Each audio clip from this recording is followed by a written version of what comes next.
Ladies and gentlemen, welcome to Spawncast episode 335. We have MVG had something come up, but Sean's going to be popping in here in a second. He was just running a little late, but still got a couple people here with me. We got Miss Click back again. Hello. Yes, I'm back. No more traveling for me for a while. Good to have Click here. We have Josie. Josie's back with us this week. Yep. I hope the Wi-Fi sticks out. We'll see. Feeling better this week? I'm still getting a no. Oh, yeah. What do you mean? You turned into Vasco for a second. It started botting out on you. The Wi-Fi? Duh. Cuts out like the worst times. Like your most crucial part of the sentence just cuts out. That's because she's sending audio through and it just messes it up. Dear Lord. Just do voice, Josie. Will that matter? Will that change it? It might help because it's not sending. It might help because it won't be sending as much video over bandwidth. But at the same time, you did say you had a 0.3 upload, so I don't know. 0.3 upload. That's where you go look at that. You go look at that modem for a second. And then light the it on fire. download is so fast that it just doesn't even make sense. It's pull the power on that modem. Yeah, it's we're just gonna how have to they get do you it. like a 100-foot Ethernet cable and run it through the entire house while. Yeah. You can be one of those people who run the Ethernet cable down the hallway. I used to do that back in the day. Oh, at my mom's house, for Madden 04. Yeah. My mom didn't give a crap either. She was so cool about it. Yeah, we did that a lot back then. We would like run cables all over the place for LAN parties with the Xbox and stuff. It was ugly, but It's so weird. Oh, go ahead, Josie. When it's working, it's like 20, right? Which is like really good. But when it's not, it's like just drops tanks. Really you were crazy. streaming fine yesterday, weren't you? Yeah. Yeah, I was gonna say. I wonder if there's like higher traffic at this time. I think there is. I think that's part of it too. And especially the weekends, I've noticed it just dips. Yeah. Yeah. Okay. Well, Josie will stay with us as she can, but maybe it'll get better as we go. We'll see. We'll power through it. And we got Evan. Evan's here with us tonight. Yep. And we got OJ holding up the pre-show. Good to have OJ pre-show. here. A lot of fun dunking on Cowboys fans at the end. Y'all gonna lose again. Just letting y'all know. Man. All you Cowboys fans, you lost. You're gonna lose. You always lose. I aspire to have the amount of hope that Cowboys fans have. Seriously. Time after time, man. You guys are just the most hopeful people. Time after time. That should be their theme song. What's that one? Cindy. Time after time. And just losing. I think they're playing Sean's Giants, I think, tomorrow night, right? So. It's definitely the Giants. That's their theme song. That's the new theme song for you Cowboys fans. Time after time. Go look it up. It's a great song. I feel bad 'cause my mom's a Cowboys fan, and I say the exact same stuff to her. Well, this tonight we actually had the Nintendo Direct rumors that's apparently coming up this week, and there's a lot of stuff getting thrown around that, well, the MVG prepare for disappointment meme, keep that locked and loaded. Starfield, it's out now. I've had time with it. So has Sean. OJ got a chance. Josie played a little bit of it, I think. I don't know, Evan, did you check it out? Nah, I watched videos mostly for it, but like I told you, I'm giving it that Bethesda week of waiting. Sure. Mm-hmm. Sure. Okay, that's fine. Yeah. And it had some final thoughts on it. MVG, unfortunately, like I said, he had to back out at the last second. He had something come up. He's beaten the game. So I wanted to ask him about what his thoughts were kind of around that ending in New Game Plus thing without spoiling anything. But we'll talk a bit about Starfield as well as some of the discourse is crazy around that game online right now. Mm-hmm. Switch 2, we had the reports on that, which I think surprised a lot of people. And then E3. I think they're gonna do something next year, and then they're gonna try a full reboot in 2025, and that'll be we'll see, but we'll discuss that too. As always, guys, you can check out the Spawncast network over there if you want to support we do Discord questions over there as well. Evan, we want to do one while we're here because we usually answer them just on a separate show anyway, but we can drop one in right now. We'll drop one in. Let's go with. These are mostly about the Switch, and I know we're doing that later. Screw it. We'll go with, do you guys think the new system for Nintendo will support achievements in voice chat? Well, I mean, the current one technically supports voice chat. It just there's hoops you jump through, but you can use voice chat on like Fortnite and stuff. So technically it works, but I don't know if that's going to be like, hey, you open up a party room like you can on the Xbox or the PlayStation and go for it that way. But who knows? I mean, Nintendo's doing Nintendo systems with DNA, so it's possible that they have some plans for next gen with that. Achievements, though, I have no idea. I don't know if we'll see achievements from Nintendo. OJ, you don't really think we'll see much in way of that, but no achievements. No, everything we sort of have achievements. Yeah, already. If anything, it'll be Nintendo missions more integrated into the dash. That could be it, but it's not going to be like if you expect it to be like Microsoft and Sony. Nintendo's already kind of spoken out; they don't want to do that, so it'll probably be something like Nintendo missions. I like the idea of them using the points or the coins or whatever you get, and you can convert it into like the profile pictures, things like that. We used to do them 360. I remember back with the avatars, we would do that a lot. Yeah, those are I still have my avatar outfit. I think it's like Red Dead. You got like a shirt, like in Red Dead. Like there was like you unlock an achievement, like get you like a Red Dead Redemption shirt. So I remember I still have that shirt on. They would tie achievements to different like apparel and stuff for your character. It was kind of cool. Yeah, I think it was just a red. I think it was just a red shirt and it had like the logo on it. Or just like a red shirt with the logo on it. You own a shirt, not a tank top. You own a shirt. Digitally, that's as far as they get. It's a digital shirt. As far as they go. I own many shirts, by the way. I was wearing shirts the whole time. All right. Sean's with us here, I think. Sean, how you doing? I'm fine. I'm working on something, but I'll be on in a second. Oh, your video for tomorrow. Yeah. Dun, dun, dun. The suspense. What is it? What's it about, Sean? A little tease here. No, fuck off. No tease. Is it a mini PC? Might be, it might not be. Tune in tomorrow and find out. Okay.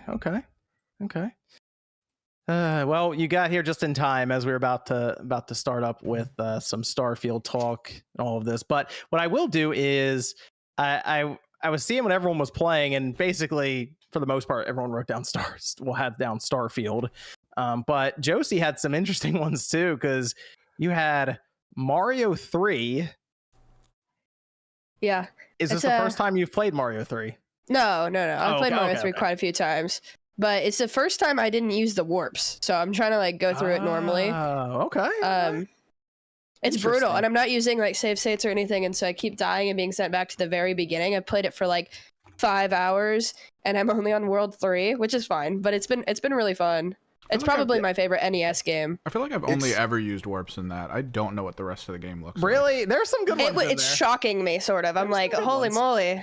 It's sneakily hard. The game is a lot harder than a lot of games in today's day. Like there's a lot of stuff in that game that just kind of like BS too.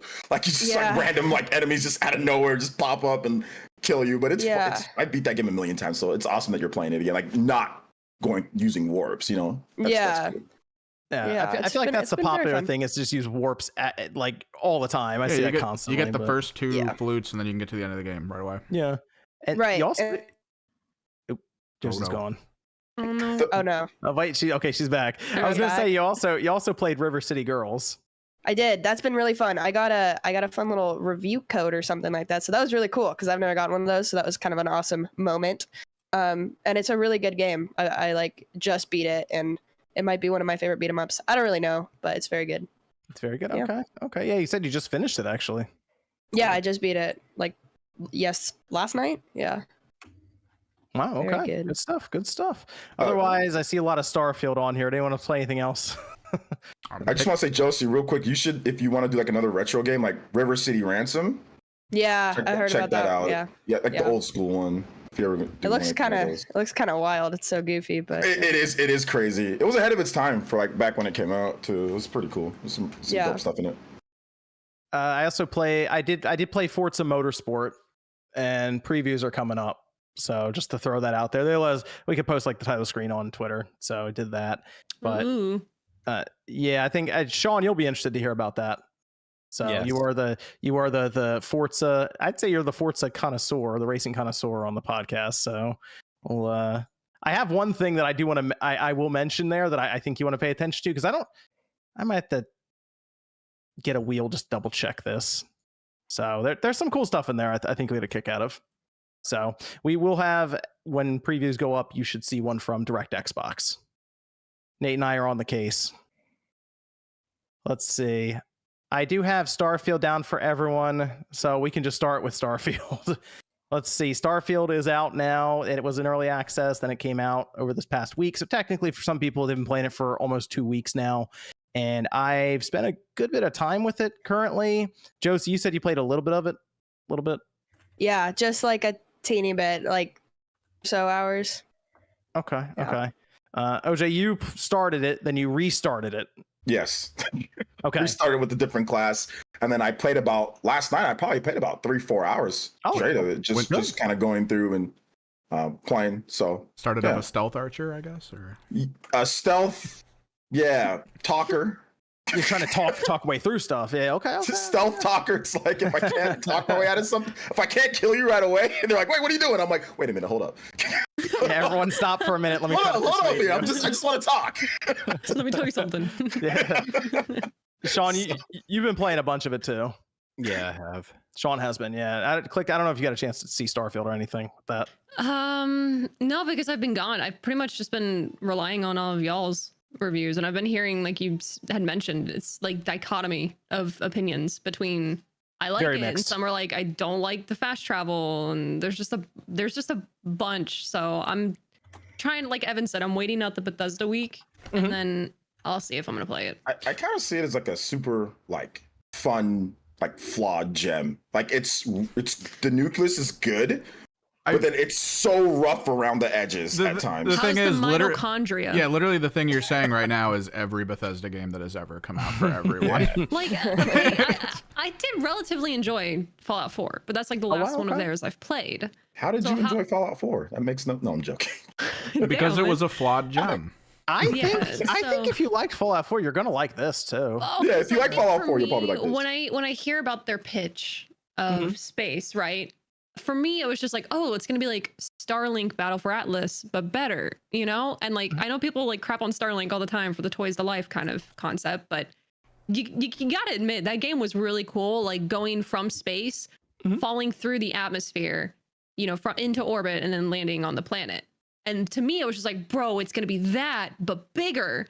And now people are telling me like you can't really do that. And I know there are people who are like cruising for like 7 hours trying to get to a planet and nothing happens. So. You can't go from atmosphere to surface, which is an unfortunate thing. That was like a big sell to me. So I'm kind of on the fence now. They've tried to make it's weird. They've tried to make this as close to reality as they can for what it is, to where you would have to fly so many hours to get to a planet at that speed kind of thing, to specifically to the moon. Flying anywhere else will take even longer, but it's odd because it takes place 300 years in the future, and I think they were trying to build something that feels like it could have actually been 300 years in the future, because our ships that you use still look kind of junky, like primitive sort of. You have like they look like shipping pods strapped together. You have like insulation tubing running around and stuff, and it's kind of that situation of if it was real and you got on that ship, you'd probably just get right back off kind of thing. You'd be like, nah, I don't know about this one. But they've tried to do that, and there's unfortunately some drawbacks to it. Would take you days to go from here to here to here if we actually just kept it that way. And I guess they said, all right, menus, fast travel, here you go, which is still kind of them video gaming it up. So the thing that really got me, well, actually, we can go. Why don't we go? We'll go good and bad. Okay, so let's start with the good stuff about Starfield. We'll start with good. What do we like about Starfield, and then we'll go to what we don't like as much. The shooting is solid. Like the gameplay, like gunplay. Yeah, the gunplay's the gunplay's solid. It's not bad. They have multiple options for people like me who don't like first person as much. Although the third person is not great, but at least it's available. Keep hearing that third person doesn't feel that great. No, but like in space, right? Like I was getting motion sick as soon as I started flying around trying to shoot people, and like you can go into third person for the shooting. So I think it might be better to play in third person for like the space parts. I mean, I don't know. I didn't play in first person a lot, but it felt better to me, at least played in third. So that's good. Like the third person options and the combat, the shooting is good. The amount of depth is really good in terms of like where you want, like where you can put your character, right? Like you can do stealth, or it's like the options available are good too. Those are all really good things. Yeah, the you said the stealth. I didn't do as much stealth. I mean, you can crouch down and you're hidden. I didn't do that as much. I tried to do more of the talking aspect, like you mentioned, where you can persuade people. I just dumped points into that immediately as I could, where I could persuade people, and it has made it easier to get around certain situations. But something I noticed is as I'm going through, I'm doing side quests as well as the main quest, and there are times where it intersects very interestingly, because I will have helped someone in a previous side quest and something will happen, we'll say during the main quest, that kind of fast tracks me through because they remember me either helping them, or I've had someone attack me because it's one of those situations where there's a fork in the road and you're gonna make someone mad and to help someone else. So either way, your decisions actually feel like they have weight to them. Okay, I like that. Yep. That sounds awesome. I've noticed that a couple of times actually now. Whether it's like when you show up to a planet, they have you can basically bring contraband with you. So I'll tell you this: one of the contraband items was human organs. So, that makes sense. Because you sell them on the black market, right? You get a lot of credits, I'll say that. But at one point, when you're going to a planet, they scan you for contraband, but the person recognized me and they just waved me through. They're like, "Oh, you're good. Go ahead." Good. Nice. I was like, "Oh, that's okay. That's kind of cool." Yeah, I didn't have any contraband on me at the time, but they just like, "Yeah, go ahead, whatever." So, yeah. Oh wow, that's super cool. Okay. I also like the what was I about to say? Like you said, like the persuasion system and like the talking. That's well done. I think it's better than what they've done before. It is kind of funny though, because it takes you out a little bit, because there's like a really serious situation. You're like, persuade. Everyone's like, hold on. And then you like sit down at the table with this guy and you go back and forth for a little bit. But yeah, I get what you're saying. They give you options. They tell you how likely it is to pass. And you fill up the bar. But you know what I thought was funny? It was like at the very beginning, there's like one mission, right? And this is not a spoiler because it's at the very beginning of the game. And like there was like you have to like do a mission for this lady at the bar, right? And she's like, "Oh, you have to go in there and get her stuff." And like the guy was like, "Oh, I'm not gonna let you go past here." And I tried to talk to him and I couldn't get past him. And then I just like hacked the thing and walked right in, took it and walked right out. And he didn't say anything to me. He was right there, and like literally, he's like, "Oh, I can't let you pass here. It's blocked off." And I'm like, I tried to talk to him, he didn't. I couldn't get past it, and then literally, I just used one of those stupid. I hate those Digilock things, but anyway, I just used one of those, and I got in, and he literally said nothing. So I wouldn't say all the AI is brain dead, but that was like literally brain dead AI. Like there was no resistance whatsoever. He just. I mean, there's been videos of people just opening fire in cities and like everyone's still just going about their business. Yeah. So that's, I mean, I guess it's good and bad. It's not, I know we're not to the bad yet, but I mean, it was cool that there's multiple ways to solve a problem, although some of the AI doesn't always keep up, I guess.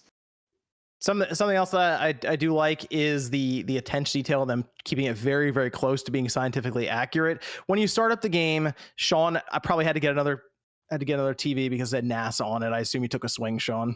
I was a little bit upset. Yeah. Okay, yeah.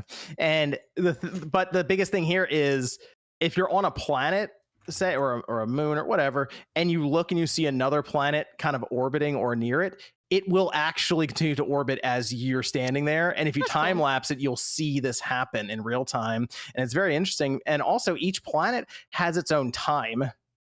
So it matches up differently, as well as gravity, temperature. So there are different elements and things you have to account for, maybe with your suit or even just timing in general. So they've done a lot to try to make it as, again, scientifically accurate as if you went 300 years into the future, what would be possible technology wise and actually going to a planet. On the flip side, though, there are a lot of planets where there's just nothing there. So that's kind of it. Like there might not be any wildlife, enemies, nothing. You go there for resources, and you can set up an outpost. I did that, and I'm not a big person who likes to build stuff all the time, but you can set up an outpost, assign crew, and they'll farm stuff. They'll mine stuff. They'll get you resources that way passively. So there's a whole base building mechanic. The shipbuilding, I haven't done much. I'm not a big shipbuilder either. So I've seen some crazy stuff of people building like whole bases and ships and things, but yeah, I just don't know if I want to spend that type of time investment building into like all that. Plus, like what you said, like the base building stuff. It just seems like there's a lot of things to this game, which that's why I think some people are just going to love it like it's the greatest thing ever because of how in-depth the game is. If you really want to go in on shooting people in space, you can do that. If you really want to go in on just like combat, you can do that. So there's a lot of aspects to it that are dynamic, so that's cool. I did see someone built the Normandy from Mass Effect. I saw someone build the Millennium Falcon, and what they do is they post up their designs online, so you can look them up and kind of try to do it yourself. And if you you could build the Normandy if you want, you very well could do that. I thought I'd be able to download. I thought I'd be able to download it and just pay for it. Well, here's the thing: I could see them actually doing that because they're going to open it up. They could do a QR code scan. Yeah, they're going to do mods. That's happening. They're also doing downloadable content next year, apparently. And they have just more support coming for it. So this seems like a game that Bethesda is going to be invested in, similar to Skyrim, where we just have stuff for years and years. Game of the Year edition, year after year.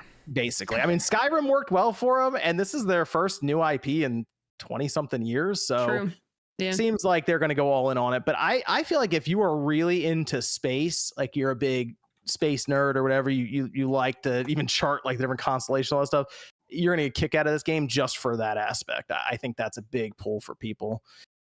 Now, Sean, what did you like about the game? Most of it, honestly. You seem pretty happy right off the bat. Yeah, it's a really good game. I don't understand why some people feel like, I can understand if it's not your type of game, but like 4 out of 10, like get the fuck out of here. That's ridiculous. For what? What aspects? Jim Sterling being Jim Sterling. No, I think it's a really fun game. It's not really a huge departure from the games that it's obviously superseding, like Fallout and Skyrim and stuff like that. But I think if you like those games and you like a space setting, like it's a very good game in that manner, in this different, atmosphere. The gunplay is extremely more advanced than in games like Fallout. Although I do miss the VAT system. I'm a big fan of the VAT system. I saw people bring that up. I mean, they kind of do that with the ship where you where you do the targeting, but it doesn't like freeze that. I get what you're saying. I like the VAT system because you just point whatever you want to shoot at and it just takes them out. Yeah, go on. How long do you think before PC mods that in? I'm surprised they haven't done it already. True. No, I think it's such a huge game. Like seconds go by and all of a sudden you have like a million more quests, and there's so many deviating quests from the main quest that still feel like impactful quests. Like they still, do different things in the world. You're constantly leveling up your character as you level up, and you're also unlocking things for combat. You're unlocking physical things, but you're also unlocking like new abilities, like to use a jetpack to hover around in the air, or upgrades for your ship and stuff like that. And then I mean, it's just a very like open game, and it's a game that I feel like if you're not willing to sink a lot of time into it, you're not going to get the full like if you just rush through and do the mainline story, like I feel like you're gonna miss out on so much stuff. Like I'll do main story stuff for like an hour and then do side shit for like 2 hours. So there is one. It was kind of like a side main quest because it was multiple quests in a row to finish it. But there's a really funny quest in there that people who noticed the gas giant discourse online the week leading up to it should do, because you'll kind of laugh at the end of it. But you pretty much spoiled it. Good job, buddy. I didn't spoil it. You pretty much said that the dude was wrong. Like, let's be real here. Well, the dude was wrong without even playing the game. The dude was wrong. Well, people started bringing up like the Encyclopedia Britannica and stuff on it, and it was like going to science class. That blonde nerd, remember that kid who would try to sell you the Encyclopedia Britannicas on the TV? Is that on like the infomercial thing that would come up? Oh, okay, I know what you're talking about. Glasses. That dude thought he was the shit. I'd smack the fuck out of him. Just for trying to sell you an encyclopedia? He needs to check himself. Like he has a lot of hubris around him, I feel. What's wrong with being an entrepreneur? Jesus Christ. He was a hired hand. He didn't write the Encyclopedia Britannica. But no, I really enjoy the game, and I keep finding more and more stuff, and the more I play it, the more I enjoy it. Is it a 10 out of 10? No. Is it a 4 out of 10? No. I think you could go anywhere from a 7.5 if you're not a fan of these style of games, probably all the way up to a low 9. Like, I think the Metacritic right now, 85, 86, 87, wherever the fuck it is, like, it's a really good game. And it's to me, it's just a huge step in the right direction for Xbox to finally have a game that it's like, okay, this isn't like a Redfall situation. This isn't like a Halo Infinite where everyone moves on after a week because it was lacking content at the launch for the multiplayer side of things. Like, this is a game you could sink a lot of time into. It's a single player game. It has a narrative that goes all over the place and takes you to all sorts of different emotions and dimensions. And I think it's very promising for the future of Xbox. Okay. That's crazy to me. To me, I still just associate it as like Bethesda because Xbox acquired Bethesda. Bethesda's been performing on its own for so long. You know what I mean? Like, they kind of just decided like, oh yeah, now this game just isn't going to be on any other system. Like, I don't associate this as Xbox. I know people probably upset that it's not on anything, but I'm not seeing it as like Xbox is responsible fully for this coming to fruition. But it is. Well, how? Is that sarcasm? That's sarcasm. Okay. No, sorry. it's not sarcasm. No, it really is, because this game was going to be on PlayStation and they strategically took it off to boost Xbox. Money speaks, you know what I mean? So like, am I the only one that fully sees it as just Bethesda still right now? Because for me, it's like, I don't know how long it'll take for me to see it as Xbox being responsible for this game. I understand what you're like. I know, what you're saying makes perfect sense, and I see exactly what you're saying. Like, because you know, obviously, it is Bethesda at the end of the day, right? Like, it is Bethesda, but the decisions on how this game ended up, like, you know, delaying the game for a year, you know, making it on PlayStation, not on PlayStation. Those are like where Microsoft's influence could seep in. You know, you don't know, like, in terms of tech wise, what they did to help out with this game to get it optimized. Would this game actually run good on the Xbox Series S? Microsoft didn't get involved. Maybe the Series S version would have been busted. Microsoft helped a lot with this game. For those of you who have been playing, what have you been playing on, and how's been the performance for it? I played it on the Series S and the X, and the Series S plays it better than it should. I'll say that. Like, it plays a lot so it better runs than well though. Like, you're not coming across a bunch of issues. It's pretty good actually. Like, I haven't noticed any major issues. I also don't really care about performance too much. I'm like the person to say that, but it doesn't bother me at all. I thought you fixed your internet. Well, dude, we know that you don't care about performance too much. Look at your internet. We are very well aware of this. Damn, y'all. That's so funny, OJ. She's a college student. So I have to give it up to Microsoft for this, because I also kind of buried Microsoft for Redfall. So in that sense, it's like, well, I mean, you either get some games come out that aren't great, and even though it's Bethesda, it's still on Microsoft, and you get these that come out and they're good. Okay, there you go, Microsoft.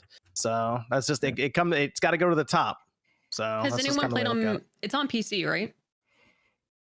Yes. I've actually been playing it for PC specifically. I've been playing it on ROG Ally. Okay. My hand, and you know what? It plays it better than it should as well. Yeah, MVG played it through on PC, and what I've seen from other people, like, it runs 60 frames per second on PC. Like, I mean, there's been varying levels of what people experience though. Some people say it's buggy and there's problems, and other people say I haven't ran into anything, which sounds like a Bethesda game.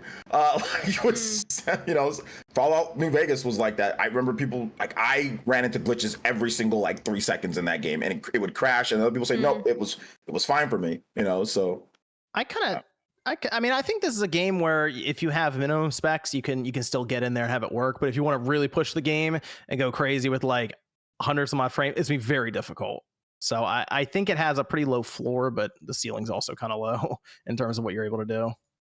I think a lot of that's just because it's CPU bound, from what people are saying in testing. Oh, really? What didn't you like so much, Sean? Let me say, you were talking about the travel system. Mm-hmm.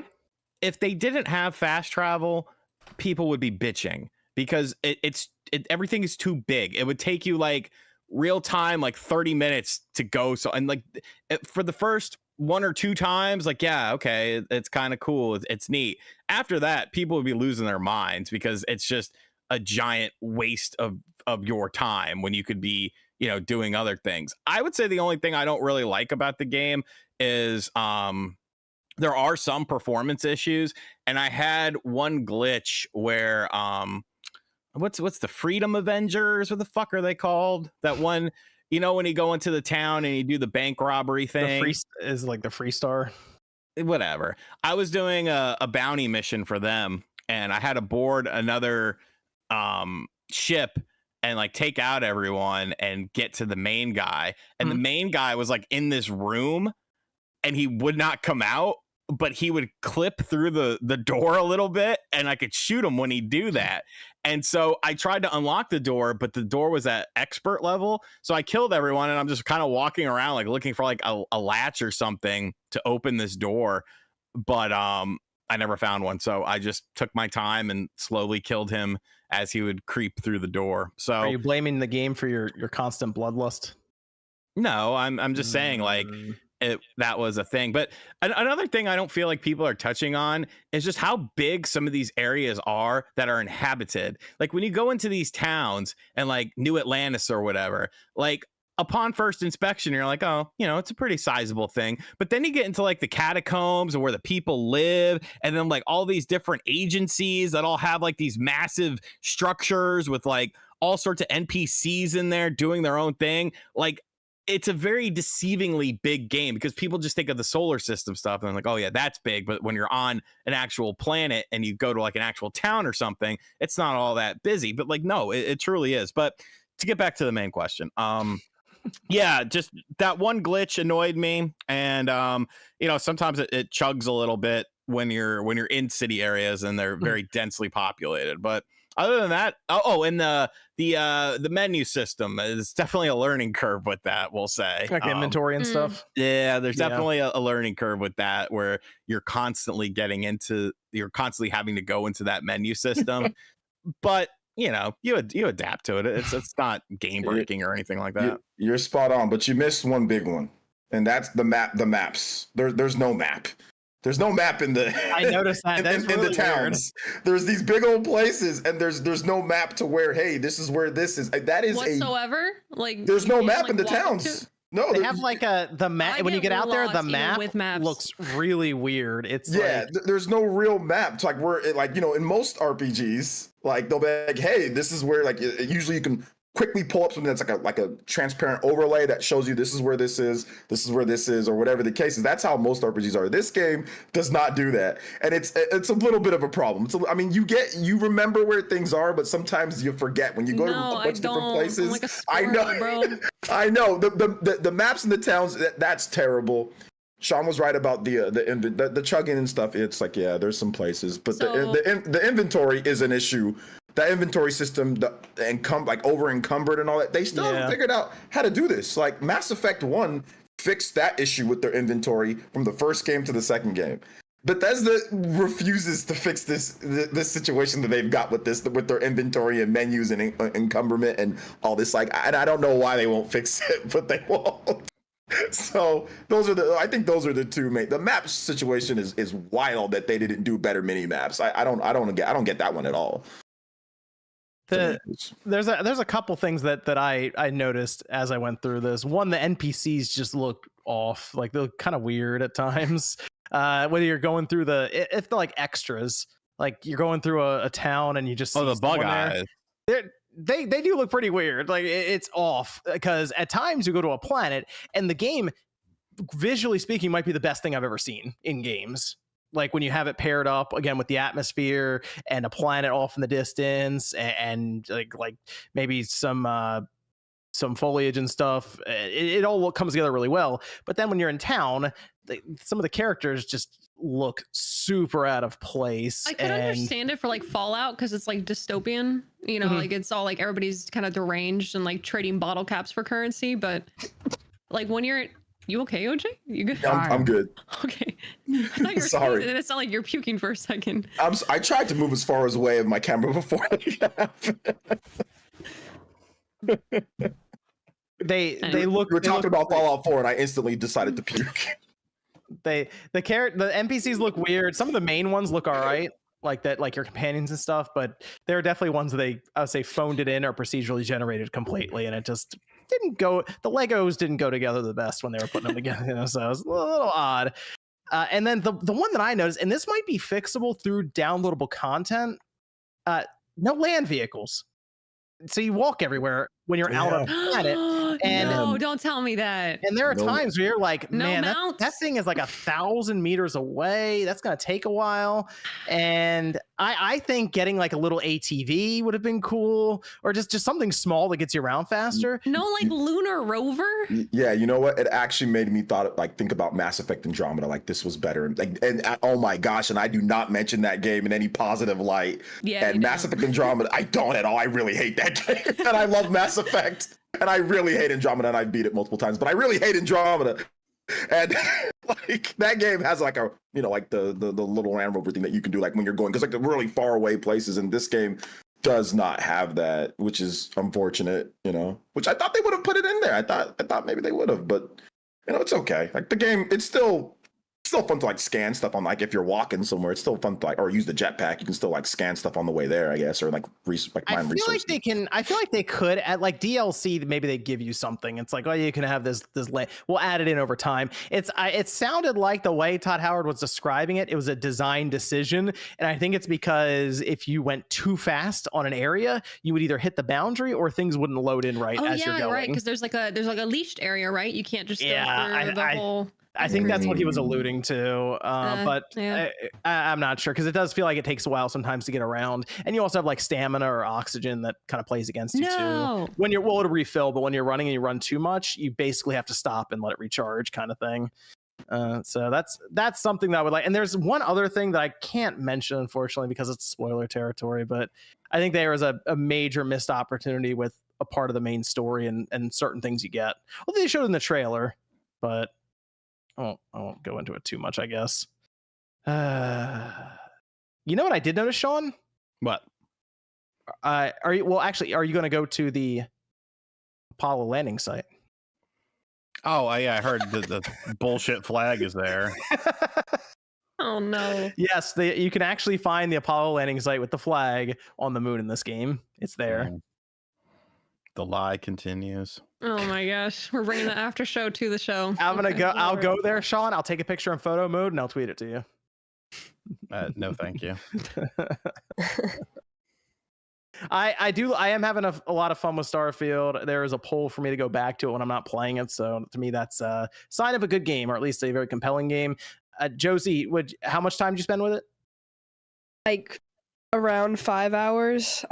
You're like, I didn't really play it much. Oh wait, I spent 5 hours on it. Okay, that's for a game like this though, it's not that much, but yeah, I don't know. It's just, it hasn't really it's just very slow right now. At least that's what I'll say. It's very, very slow. Okay. I try. I don't know what to tell you guys. I don't have a lot of control here. You're much more patient than I would be. No, I mean, yeah, it is a bit slow, and I'm still kind of in that kind of slow period as well, with the game. But I'm hoping it picks up. I'm hoping that when I get 10, 20, whatever many hours in, because I'm just playing it. I'm not gonna blitz through it. I'm just gonna play it whenever I have a little bit of time. So I hope it ends up being really, really good. I think it's probably gonna take me a really long time to actually beat the thing, just because it's so massive, and I don't want to rush it. And you guys are talking about how good the side quests feed into everything, and I want to do that, but it's just about finding the time mostly. A side quest I would recommend people check out is the Crimson Fleet one. If you can seek it out, or if they find you, go do it. I think that's one of the better ones that kind of demonstrates the decision making as you go through and the pros and cons and double crossing and all of that. So I'd recommend going through that. I think there's some pretty cool moments in it, and that's one that feels like similar to if you had a game, like just a separate game, like the entire like storyline for it. Like it's that good of or large of a quest. So. Do you guys think that this game's going to be like in the Game of the Year conversation or no? I would say even just the discourse around it. I mean, why wouldn't it? I kind of think it will, actually. I think at the Keeleys it'll be one of those 6. At the Keeleys. I kind of do. I mean, there's still some games that have to come out, and it's always possible that, all this really good stuff just came out. Something gets left out, and it is. But I think where it is right now, it might be in there. It's different enough from basically everything else around it. That's possible. I mean, I think people are saying I think Diablo might be the game that again it gets like kicked out for this game. I kind of think so too. Yeah, like if anything, this might be one of the most discussed games of the year. That like. Oh my gosh, the online discourse is out of hand for this game right now. It's so crazy. It's like the review bombing and all this weird stuff. People were acting absolutely insane before this game came, which that's kind of how it is for like lots. I mean, that's how like The Last of Us Part 2 was. Like a lot of these big games, it happens. The discourse gets insane or gets. I mean, really I think crazy. this one's a little bit more fueled in the sense that it was expected to not be an exclusive, and now it is. So Yeah, I feel like there's a lot of just vengeance. But you've had quite a while to adjust to that. Gamers never forget, man. Does that mean that this game is actually? I agree with Click. Does that mean that this game is actually that good then? If it's getting that kind of pushback and that kind of vitriol online? If it was a multi-plat game, there wouldn't be nearly as much anger and crying about it. Oh, absolutely not. Of course, the exclusives bring out the worst in people online. So. Well, because like an 85, 86, 87 is bad online on Metacritic, that kind of thing. Yeah, I see it. So, I mean, 6 million people apparently have played it, either bought it or played it on Game Pass or streamed it or whatever. So that's what they needed. They need interest, and it seems like there's a lot of interest in this game. So it's probably going to be the best physical in terms of physical performing first party Xbox game. It's probably going to be the best by far. First time that I ever saw it into the Amazon charts. In terms of an Xbox game, you don't ever see those there, and it's actually still kind of there. Like it's up in the top 20. It charted in the UK sales chart as a code in a box for early access. Yeah, which is the actual the actual physical game. Right. Was up on the Amazon charts too. In addition to like the PC special edition. So I mean, I think the physical components of this game, no matter if it's a disc or the thing in the box or whatever, the code in the box, like that's been better than probably most of Microsoft's other games in the Xbox Series era. Which before in the past, man, Xbox 360 used to have all sorts of games that would chart super high and stuff. So like first party. So it's cool to see Microsoft with, I guess, I know Click doesn't quite see it just yet, but as a first party type of game, like to actually be up there in the charts and stuff as an exclusive, that's cool, to see that again. I think for me, I would I don't know if someone could link it to me, I would love to read it. Like if they have an article or an interview of some sort where they talk about, was this past year mainly for Xbox to kind of like infuse more of like their resources and stuff, because I would love to know more about it, unless they have it eventually come out later. If you have something, I'd love to read it. Yeah, I think it was the Gene. I think Gene Park did an interview with Todd Howard where, I don't know if it was Gene Park, but I'll find it for you, where they said that they thought, or at least Todd Howard said this, that it was a better game because of the delay and because of Microsoft's. Is that what you're looking for? I would never disagree with a delayed game not being better. Yeah. I think they also mentioned that just developing for one platform helped them too. Yeah, developing for one platform and the delay helped out. So yeah, you can find a link to that, sure. But Microsoft got very involved. I think it was probably for that Series S version more than anything. But they did not get involved with Redfall, and we saw what happened there. So would you say, because Bethesda for the most part, like I know they have like the Bethesda bug kind of reputation and stuff like that.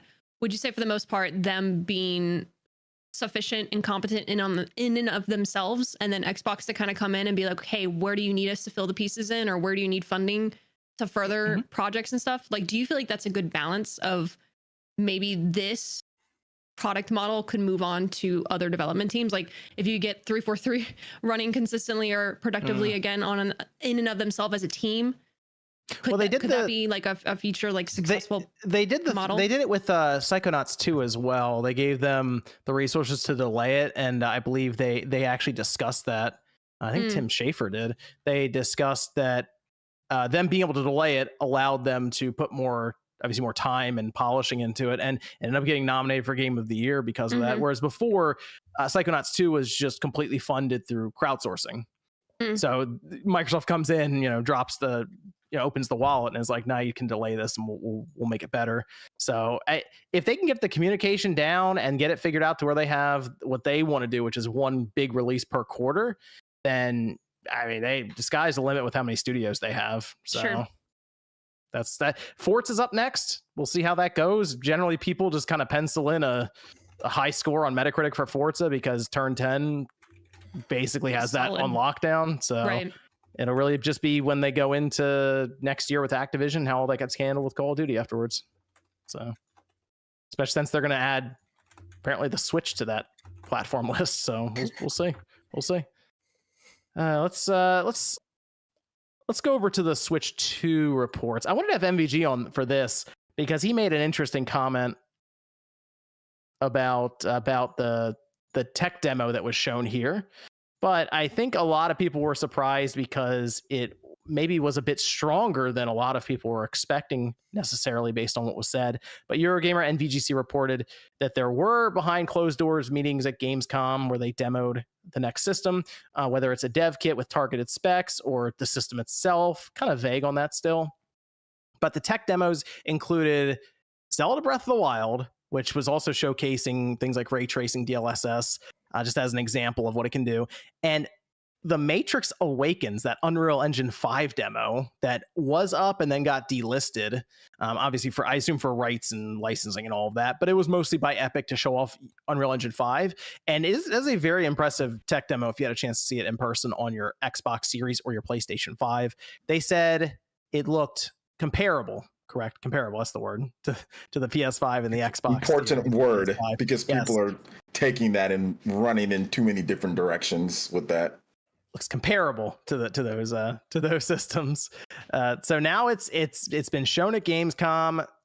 I kind of think it's going to get shown at Tokyo Game Show, which is in 2 weeks. And it kind of feels like I guess the floodgates are opening for the Switch 2 information. Things are happening in the background. So were you guys surprised to hear that we're not just talking about something like Breath of the Wild? We're talking about that Matrix Awakens demo. Is Nintendo getting back to I don't say the power narrative as in, hey, this is gonna be the strongest system on the market, but it's getting closer to those other systems? I just think it has to be competitive. You know, if they're gonna, it has to be like, if you're gonna quote unquote put it in even if it's like upscaling or something, if you're gonna put it in the field of it can run games like these other powerful consoles, it does need to take itself seriously in that regard versus like, oh, we're just our own thing, we're just beating to the march into the beat of our own drum. You know, like if you're in that own category, it's like you don't have those expectations that you have to meet. So I don't know. I'm hearing a lot of things right now, and part of me is just like, I don't know if I fully believe it. I'll have to see it when I believe it, because this is like Nintendo after all. And I mean, would you say was the last time we've had a quote unquote competitive powerful console? What was that, like the GameCube? Yeah, I'd say the GameCube. Yeah. Mm-hmm. GameCube, I mean, if you count like the first year before the new systems came out with the Wii U compared to like PS3. Oh yeah, sure. Okay, you could say that. Okay. Yeah. But like in terms of it was there basically around the same time. I mean, the GameCube launched basically with the Xbox. So I guess in that term, day and day, it'd be probably GameCube. GameCube was the last time that it was all comparable. I mean, the reason why this report should be taken seriously is because it's Eurogamer. And you know, I don't go against Eurogamer anymore. You know, Eurogamer. What happened before? What happened? I don't know, man. I don't know. I don't know what happened, Brett. Don't worry about it.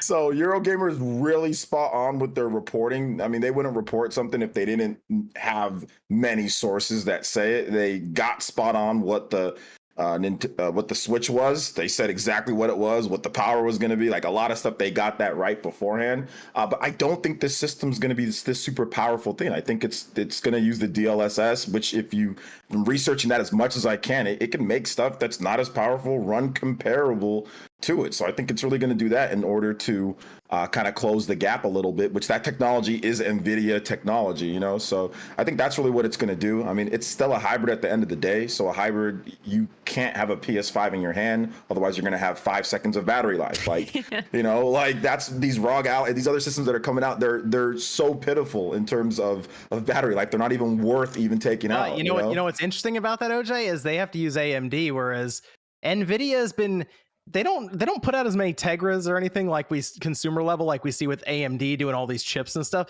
That NVIDIA could be kind of interesting with that paired with ARM cores. I think they could I think just pretty serious stuff here if they want to. If Nintendo's like, you know what, let's go for it. Absolutely. But if you look at the technology, John, because I know you follow this, the technology is so much better and advanced for what your money can buy right now than what it was in 2015, 2016. Easily. It's not even close. Nintendo could use something from years ago and blow away the Nintendo Switch and it still be efficient and cost effective. So that's what makes like this a bit more believable. The report doesn't say they're using the highest DLSS or they're using the best chip. That doesn't say any of that. You know, it just says that it's much better and it's using DLSS. So we just need to slow our roll a little bit and also realize that technology has advanced. 7 years is so long for technology to advance that you can get something that is way better than what the Switch is, that feels powerful, but obviously is not up to what PlayStation and Xbox are doing natively with their systems. So I just want people to keep that in mind too. But if we keep it in the lane of the Switch, this sounds like it'd be a significant upgrade over the X1 in the current system. Oh yeah, that's what it is. In my it's a significant upgrade over what Nintendo's been doing, and the technology is incredible because it's NVIDIA. Like it's great technology that they're using and they can take advantage of, but don't expect it's some type of 40 teraflop. Not that teraflops matter like that anymore, but like it's not like that type of thing. Don't expect that. That's what I would say. I know MVG's not here to kind of comment on it, but would you say that this improvement would help make it easier for there to be less atrocious ports from outside development teams? I would assume so. I mean, we don't really know what exactly they're about to present to us. Is it going to shift on par? Like, just because it's a significant upgrade for the Switch, does that mean it's still going to be like compatible to work with where the rest of the industry is moving? Like, just because it's an upgrade for itself, you know what I mean? Is it right? To my understanding, and again, MVG would be able to answer this better. It comes down to like the dev tools that are provided that we don't even really have experience with, but MVG would. That was his big thing, was if they provide tools that make it easier, I guess would be the word, to get it to move over to the platform, then that's really what matters. And apparently Nintendo did a pretty good job with the Switch for the most part, even though the ports sometimes they come out and it's like, oh, this looks pretty blurry. Apparently what they were doing behind the scenes, if the effort was there, could at least make it feasible for hardware that should not be running some of this stuff. Like it's if you have like a ROG Ally or a Steam Deck, and those systems are quite a bit more powerful right now on the Switch in terms of raw power, and you match them up and you're like, it's interesting that the Switch can play this game as well as the Steam Deck at times. So it's interesting on that front. But Sean, you hear about the Matrix demo being, is this what you wanted? Just a more powerful hybrid system? Well, first and foremost, we don't know if that's necessarily what we're getting. So let's not put I have good authority. That's an 8-inch LCD. Nate said it. Let's not put the cart before the horse here. I mean, okay, Unreal Engine 5 demo. Is Unreal Engine 5 not on the standard Nintendo Switch? It is, but it doesn't do, it won't do ray tracing or DLSS. Interesting. So the whole, you're already getting PS5 and Xbox Series games that aren't coming to the PlayStation 4 and the Xbox One on the Nintendo Switch. Take a look at Mortal Kombat 1, which that looks like something, but I'm hesitant to put all my trust in this massive, powerful PS5 visual-esque system. That's not what it said. That's not what it said. Right. That's what that's okay. I just want to make sure that let's make sure that's not what the report said. Yeah, I'm aware. I read it. Okay. Comparable, right? Comparable. Yeah. So I mean, well, what does that mean? Well, in whose metrics? What is comparable? I mean, is Mortal Kombat 1 on the Switch comparable to the PlayStation 5 because it's the same game? There's just severe graphical downgrades, but graphical downgrades nonetheless. Like, I don't know. Like, it's cool to theorize about. It's cool to discuss, but I'm not getting my hopes up quite yet. You need to see it in action. Yeah. That's just, you got to see it to believe it kind of thing. I'm trying to figure out if they showed it to them on like that, say that 8-inch LCD, or if they just plugged into a TV, a little box, and they're like, look, this is what it will look like. No, it was probably, I would assume it was a docked thing. My guess, to Sean's point, would be comparable, would be like, it runs like let's use the Final Fantasy rumor, right? Final Fantasy 7 Remake that runs on PS4. I think it's 30 frames per second, 900p or 1080p or something like that. The PS5 version is 1440p, 60 frames per second. So on Switch 2, comparable, like, because they said it looks like the PS5 version, that'd be like 1080p, 60 frames per second, maybe upscaled or something like that. So that would be what would be comparable to me. Like Mortal Kombat on the Switch compared to like Xbox and PlayStation, like that's not comparable. That's clearly not comparable. They're the same game, but it's not comparable in terms of looking at it. You can clearly tell the downgrades that are being made. So if we're just, like I said, if I'm just talking like what would comparable be, it would be actually lined up with how the game would look, resolution and frame rate wise. That would what I would guess it would be, that it looks better than what we saw with, like I said, PS4 or Xbox One. Not quite up to maybe what we saw with PS5, but you don't have Digital Foundry stuff hooked into there while you're seeing these demos. You can't test all the frame rates and all the resolutions, but it looks, oh wow, that looks good. And that's kind of like what DLSS does from everything that I've seen, you know, and what I've tested out even on my PC. I mean, I'm not a PC gamer, but you know, I've tested it out as well. I have, you know, NVIDIA graphics cards and stuff. So, I mean, that's what I would guess at least. But no, I see skepticism for sure. I just, once again, I'm not got to go against what Eurogamer said. They were spot on with their report before, so yeah, not really. I'm gonna trust what Eurogamer has to say here, and VGC's backing them up as well, which VGC is very credible too. So chances are what they're saying is correct. Yeah, nobody's saying that they're not correct. I'm just saying, what does, you know, comparable, like that's just so vague that it's not something I'd be like, oh holy shit, like okay, what does comparable mean? Show me. And obviously they can't do that, so it could very well be a padded word for the article too. So yeah, right. I mean, so they don't commit one way or the other. Right. Interesting to talk about, interesting to theorize about, but you know, don't go blowing your load quite yet. Yeah, and that's why I was saying people need to relax, like with saying that it was PS5 power, because that was, I heard that so much, and I'm like, that was never said throughout the, like that was never even implied at all. Literally, VGC put in a disclaimer saying that doesn't mean that.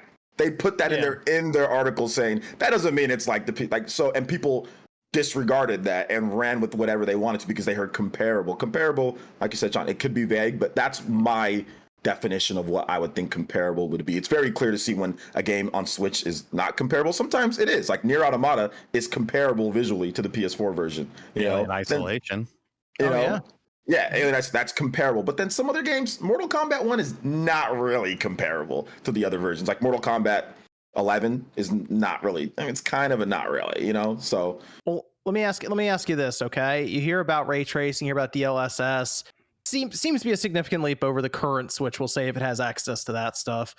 What game would you show the first thing on the Switch? If they're showing the Matrix, they're showing the Matrix demo right now. That I guess to them is like, we'll show these features off. They're showing Breath of the Wild.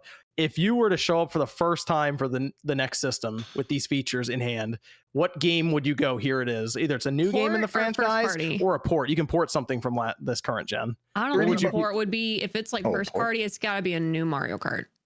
Okay. Like 1000%. Like you gotta introduce a brand new Mario Kart with like wow factor. New 3D Mario. New 3D Mario. That's what I was go thinking. with that route. Yeah, new 3D Mario. 3D Mario, but man, we just need a new Mario Kart. Come on. No, we're gonna get a new Mario Kart. Don't look at Super Mario 64's impact. Yeah, don't 64. Like, don't worry, new Mario Kart's coming. But Sean's right. He said, look at Mario 64's impact from a technical perspective.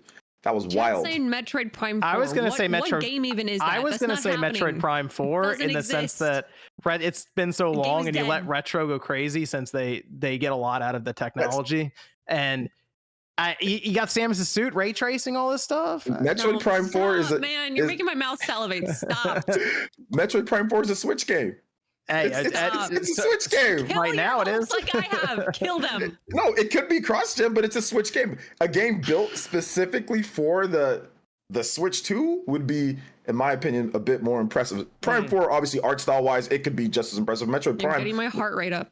looks as good as lots of other games that are far more, like, on systems that are far more powerful. But a new 3D Mario or a new Mario Kart, like, built specifically for the Switch 2, that'd be wild. That'd be like super cool. Mario, obviously Mario would make sense. I get that because it's Mario, you know. So if we're talking third party, I think Call of Duty could be like a really cool showcase of how impressive the Switch is. I know it's like but like you have it on every console, so that's like a good comparison. That's a good idea. Yeah. Which and it would show. I'm not saying I'm diehard Call of Duty. I'm just saying it'd be a good comparison. No crusty ass Call of Duty, man. We ain't seen no damn crusty ass Call of Duty a million times. OJ said, God damn. It would show it at like a I am great at Call of Duty. Did you see my gameplay? I played Call of Duty. I got many kills. I was the Gulag champion. Call of Duty is nothing. It ain't nothing special. Aim assist. Only ever literally played it once, but I'm saying like it would be a good comparison because it's like I never lost in Call of Duty. Never lost. I'm proud of you. Really good job. But that's not at all what I was saying. I think that's a good point, Josie, to show up with a game that a lot of people are familiar with and is popular with the mainstream like that. That's not a bad idea. Right? Yeah, they have a lot of stuff they could pick from, but Metroid Prime 4? That's fine. Mario makes sense. Also, I'm not saying Call of Duty alone, but like alongside like the new Mario, it could be like as far as I know now, Josie, you're a huge Call of Duty fan. So I've played it like once and I was really bad, so I don't want to be the Call of Duty. She's the bad one, not me. I'm the Gulag champion. Once again, go watch the tapes. You know what it means when you're in the Gulag a lot, right? It means you're dying a lot in the actual game. Hey, look, sometimes you get yourself into situations. You got to get yourself out. It's not about how you start, it's about how you finish. There might be a video coming up here soon. Okay. On the Spawncast network where we had to set out and win a quick Warzone match on camera. Lord. I was in the Gulag a lot. Let me go over. I think about it. I was there quite a bit, but at least I got out. Okay, bud. Let me go to some of these supers here. This is from Throne, who says, did you see where PlayStation tweeted the collector's edition of Spider-Man 2 and the wording said, are you ready for 19 inches of Venom? Oh. Best marketing they've done for that game so far. 90 million impressions on that, Sean? Yep. Wow. Gosh. Give that person a raise. Did you see Dead Space try to do the same thing? Yes. I don't know if that worked out for him, but that was actually, yeah. I mean, when you first saw the tweet, you're like, what are they doing? And then you come back a week later and you're like, oh, okay. Yeah, well, there you go. Doctor says Gotham Knights just got rated for Nintendo Switch in Singapore. How are they doing to get that game running on the Switch unless it's using the cloud? That game is going to look crazy if it's native. I don't know how they're going to get that game to work. It's from the PS3 though. The Switch can run PS3 games. No, Gotham Knight. You're thinking of Gotham Knights is the recent one, Josie. Oh shit! Never mind. But you're thinking of Arkham. Arkham City and Arkham Asylum are on the PS3. Arkham Knight on the PS. That's coming up. That's a 53 gigabyte download, by the way, for that collection. But they canceled the PS4 and Xbox One versions of those games. Yeah, that's interesting. If this rating is correct, that's because it didn't sell for shit, and they're just trying to fool people into buying it. Yeah, that's probably right, Sean. It's 100% what it is. This game flopped. We need to put it on something else.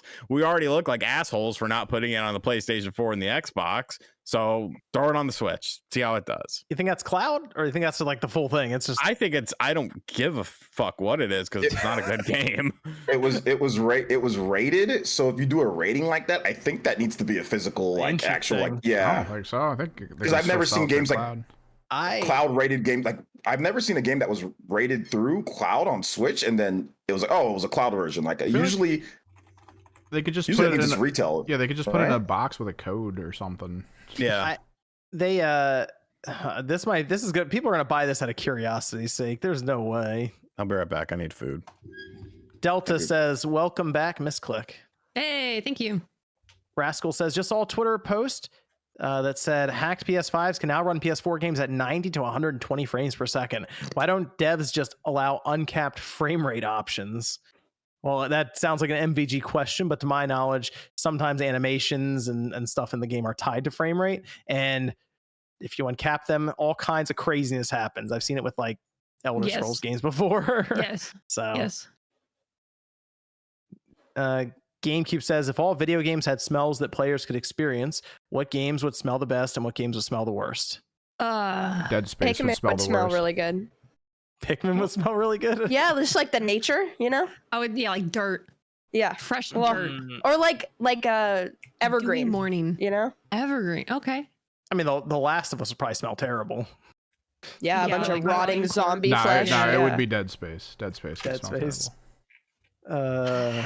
Go from rotting flesh in a building to a musky spacesuit over and over again. That spacesuit probably smells like complete death on the inside. What would be? That just reminds me of Cooking Mama, but also all the freaking NFT stuff. CJ's. What was that? Sean has some cheese. That string cheese over there? String cheese. Ah, Yeah. okay. I heard the plastic ripping apart. Wait, are you not stringing the cheese? Are you? He just... did, but he took an adult okay. size string. Hey. Okay. CJ says odds we get another double hitter a PlayStation State of Play and a Direct. I feel like we'll see them separate weeks. That'd be a pretty packed week if they try to get them both in there at the same time. So they're coming before Tokyo Game Show, so they got 2 weeks to do it in. Lemstar says, "Did you all know there are pronouns in Starfield?" Pronouns. You mean as like part of the character creation? Thank you. Yeah, I didn't even notice until Twitter started yelling about it. I mean, okay, that's character creation. Doesn't your Pronouns in Pokemon Red, so. Epic says, y'all and Jeff Grubb keep me sane most days. Love you. Thanks, Epic. MTS says Nintendo Direct equals Sean and his crystal ball. That is coming up. Oh, hold on. That is coming up. I love Coke Slurpee says happy Dreamcast Day, 24 years old. My Dreamcast wanted to say to the cast, beep. Oh, all the illegible disc grinding noises. You got to change that out for the GD Emu. Just use SD card. Console Gamer says, trying my best to beat a few games before October hits. Beat Sifu again and Pokemon this week. Fire Red this week. Wanting a shooter type game next, so should I pick Deathloop or Metroid Prime Remastered? If you have not played Metroid Prime Remastered, I will recommend that. That one. Metroid Prime. Metroid. With says Starfield just feels weak compared to Mass Effect. Are they comparable? Like, are they just in the same space? It's just They're space. not really comparable in terms of gameplay, like what you do. But if you ask me what game I think is better, I would pick Mass Effect, because Mass Effect is not as annoying. It's not as rough around the edges. At least the Legendary Edition isn't. I wouldn't say like Mass Effect is like a quote unquote open exploration type of game. Exactly. That's more story, lore, politics, It's but even let's just say like the class powers, like the game, like the team gameplay, like which gameplay, because like Starfield lets you have companions and stuff, but like Mass Effect lets you like combine powers and do like double team attacks and all sorts of like cool stuff that you can do there. That might be a more fun gameplay loop. But yeah, they are different. They're very different games. I mean, Mass Effect 1 kind of lets you. I mean, you can get out and explore planets in Mass Effect 1, and Andromeda. The shooting is better in Starfield than Mass Effect, right? Because I did Soldier and the shooting was atrocious in Mass Effect. I love the shooting in Mass Effect. That's the thing. Like That's why you're always in the gulag, man. No, I Because don't. you like What Mass do you Effect mean? gunplay. Mass Effect shooting's great. And Is it bad? This is from X Trash Lost to King Nintendo says, can Soundboard Nate tell if Skies of Arcadia, Ace Attorney 7, or Fire Emblem 4 remake will be at the Direct? Also, can I get a Dreamcast guy? Oh, I think he Fire wanted. Emblem 4. I once stumbled into horse Twitter. Fire Emblem 4 remake. yeah, that's probably the most likely out of everything X Trash just said. I mean, unless Skies of Arcadia is randomly showing up. No. There you go. Sega's like, you ask about Skies of Arcadia, they'll like press like a trap door and you'll like fall down and you'll Sean, like you got a Dreamcast guy in you, Sean? But man, I need a reason to do it. They asked if Skies of Arcadia. What do you mean? we need something for Sean. Okay, just hold that in the chamber. Okay. Yeah, I'll hold it in the chamber. No, nobody says I'm just disappointed they're still using car models from as far back as the original Forza. Not to mention the lack of new race cars in GT3 class. Well, you'll have to wait for previews whenever those go up. Let's see. We'll go over to. Can you not say what day they go up? I don't know. They did not make mention, and I think I might have said in my video today when previews go up. So I mean, it wasn't John that told there's me. A time and there, someone I don't like. There's times and all that stuff, and Nate and I were just discussing it in terms of a direct Xbox side to go up. So, but it's coming. It's all coming up. Let's talk about this Nintendo Direct that is apparently happening this week. At least that's the word going around right now. People seem pretty confident, actually. I think it's because it's September, and it always happens in September, and it didn't happen this past week. Could that be? I mean, we do have September 13th coming up. Last year, September 13th is when the Direct was, and I mean, it's very on the nose, but it's Wednesday or Thursday, I guess. And now we have Pyro saying a couple of different things on Twitter about there's an F-Zero being alluded to. There's a new 99 game being alluded to. A lot of hopes here. Apparently, there's a Princess Peach is going to be there. Yay, Princess Peach game. Donkey Kong, DK. Please. I'm tired of leaks, man. I wonder how the Nintendo team feels about all the leaks. Like, bro, just let us have a Direct. I actually muted that account on Twitter. Yeah, it's half of the leaks don't even materialize, though, so I don't even take from him anymore. From him, yes, they do. His track record is PR is pretty good. It's actually I actually checked. It's actually 100%. He's gotten everything. I mean, if they want to tell me what commercials are going to be there early, I don't mind. Maybe they can ruin the Super Bowl commercials for me next. But yeah, like it's kind of rough though. It's like when you're leaking all the it's one thing to say like, hey, this is gonna he's like they're like leaking even like more specific stuff now. So that's the kind of thing. I'm kind of like, okay, hold on, now we're going a little bit too far.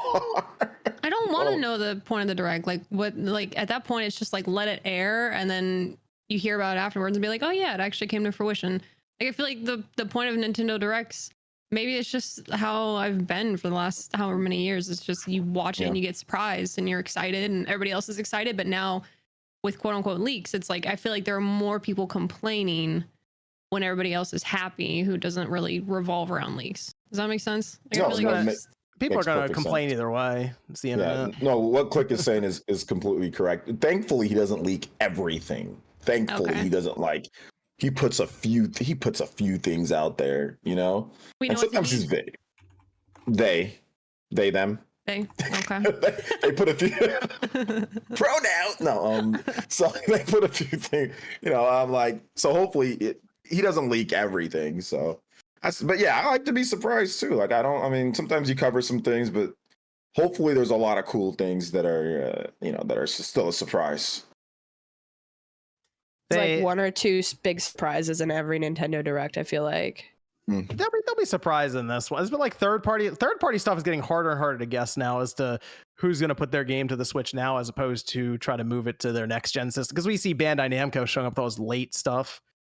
Maybe they just decide to go to the next system now, or maybe they put Tales of Rise on this one or stuff like that. So I'd be surprised if Tales shows up. I'd be like, y'all waited way too. I mean, I guess they've been waiting long for everything though. They've been like Kakarot showed up way late. And when did Kakarot show up? That was like wasn't it 2 years after it showed up on the Xbox? Yeah, that's late as hell. That's late as hell, bro. It's that's kind of. I mean, Scarlet Nexus still isn't on the system. Yep, Scarlet Tales still Code Vein. I forgot about that game. It's just like basic stuff going into Tokyo Game Show that it's like, let's move it over, whatever. We'll have a spot at Tokyo Game Show for it. Yeah. But so Donkey Kong seems to be something that's being floated. We don't have the full picture. They literally just put it up a gif of DK from the movie. He elaborated a little bit more. And then kind of discussed it like DK fighting Mario or something. And oh no. Is this you think is a 2D Mario or 2D DK game? Is that what we're looking at here, you think? 2D, 2.5D? Probably. I'd assume it's 2D. 3D? Talk. 3D? Maybe I'm wrong. I don't know. Man. I'd like it to be 2D. I love the 2D Donkey Kong games. I think they're some of the best platformers ever made. Freeze, very good. Tropical Freeze is like one of my favorite games. So I hope that because I feel like a lot of Nintendo franchises are like transitioning to 3D. You know, like a lot of them are going big and bold into 3D, which is cool. But I love 2D Donkey Kong, and since we haven't got one in so long, I kind of just want another one. Okay, I wouldn't mind seeing that because apparently this is from a team within Nintendo, not Retro. Right. So Retro's been handling it with Tropical Freeze and everything. So I'm curious what Nintendo would do with it. What 99 like game would you like to see? Donkey Kong, if we would do the Donkey Kong versus Mario thing, you'd do like the original Donkey Kong 99. True. Okay. Pretty cool. Interesting. DK 99. What about F-Zero 99? What if that's the whole F-Zero thing? It's not GX, it's just F-Zero 99. What even would that be? Just 99 people on a track racing. Yeah, Jesus. How would that run? How is that possible? It's still like the 16-bit visuals or something. 99 people on the track, and you try to everyone's trying to knock each other off. Let's make Star Fox 99. And they just go around the track, and what happens is instead of a circle in Battle Royale getting smaller, the track continues to shrink down. I mean, I'll be honest, I'd play it. If they did it, I mean, I always play all the 99 games. I always play them like 2 times, and I'm like, all right, I'm done. The only one that I didn't was, I guess, the Mario. That wasn't 99 though. That was like Mario 35. Mm-hmm. I mean, I guess it doesn't have to really be 99. It could be like that, like 35 or whatever. Oh, Yeah. So I mean, like, I'll play it, but obviously it wouldn't be as good as like, you know, if there was like an actual F-Zero, like, you know, F-Zero. I mean, I think most people would prefer to just have F-Zero GX online, that kind of thing that's been described already. Yes. You don't have to overthink it. Just go with that. F-Zero GX online would be good. I think people would be fine with that one. All right. Well, let's ask the real question. Is Metroid Prime 4 at this direct? I want to hear Sean's answer. Is Metroid Prime 4 here, Sean? I don't think so. Oh, man. In the heart. Is that a crystal ball answer, or is that just like? No, this is a general. I mean, Sean's there's going to have his predictions coming up. He'll have the crystal ball. It'll be. Will something change? Well, hold up, Sean. Will something change when the crystal ball comes out? Will something change? I'm watching. I gotta be ready. Will something change when the crystal ball comes out? Honestly, I'm just waiting on Rusty's Real Deal Baseball too. I saw you say that. I think it's finally going to be here. I think we're going to get the sequel.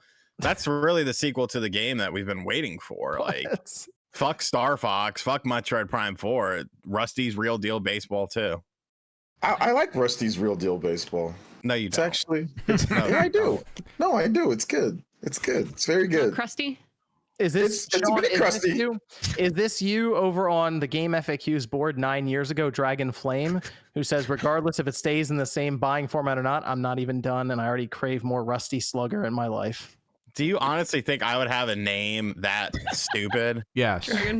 Dragon Flame? Hey, they're the ones who started it 9 years ago. That was a while ago. It was a different time for you, man. Yeah. No, yeah, it would have something about drugs in it or something.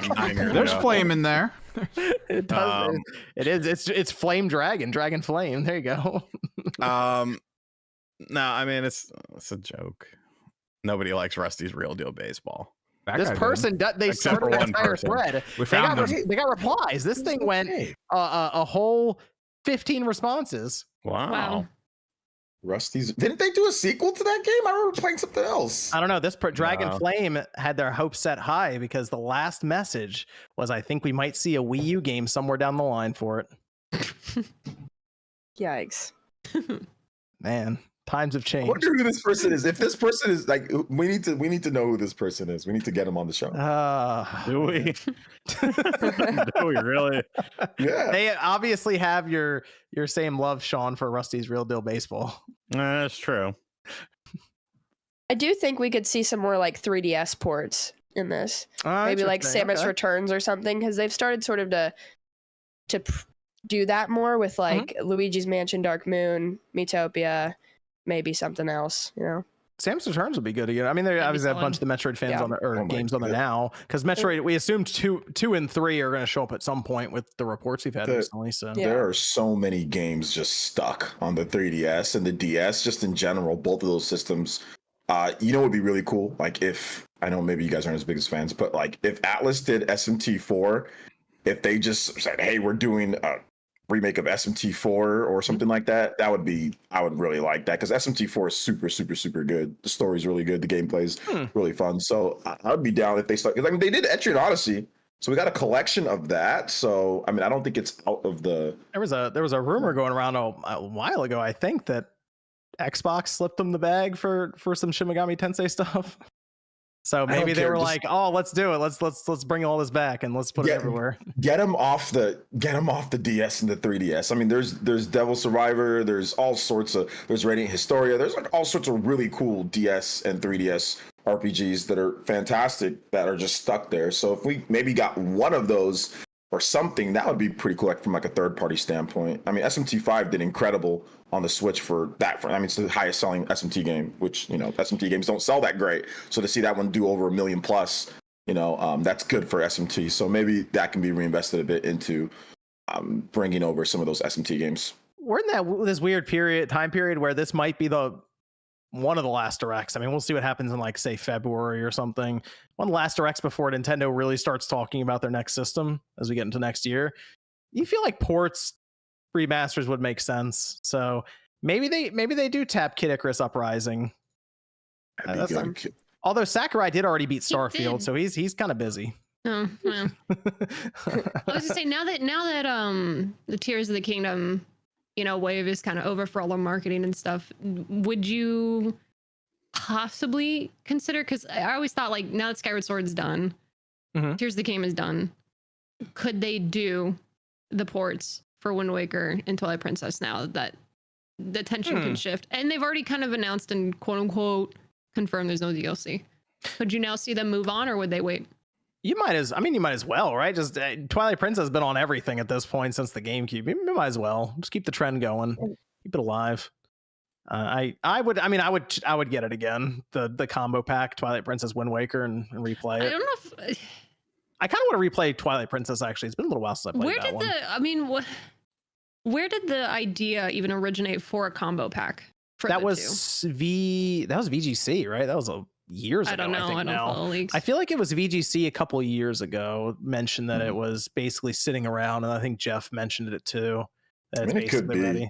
Nintendo does hold games for sometimes a year, sometimes they do. Yeah, they do, because there's been a few wins that I've even caught of games that I just sat on for years. I don't know. I think it'd be interesting for the marketing for that, but I could see it because people kept asking me, do you think it's going to happen? I'm like, well, if Skyward Sword's getting teased, that means it's going to have some connection to Tears of the Kingdom. And even though the connection was very weak, now the marketing can be over for it. So, well, Zelda, something else, Zelda.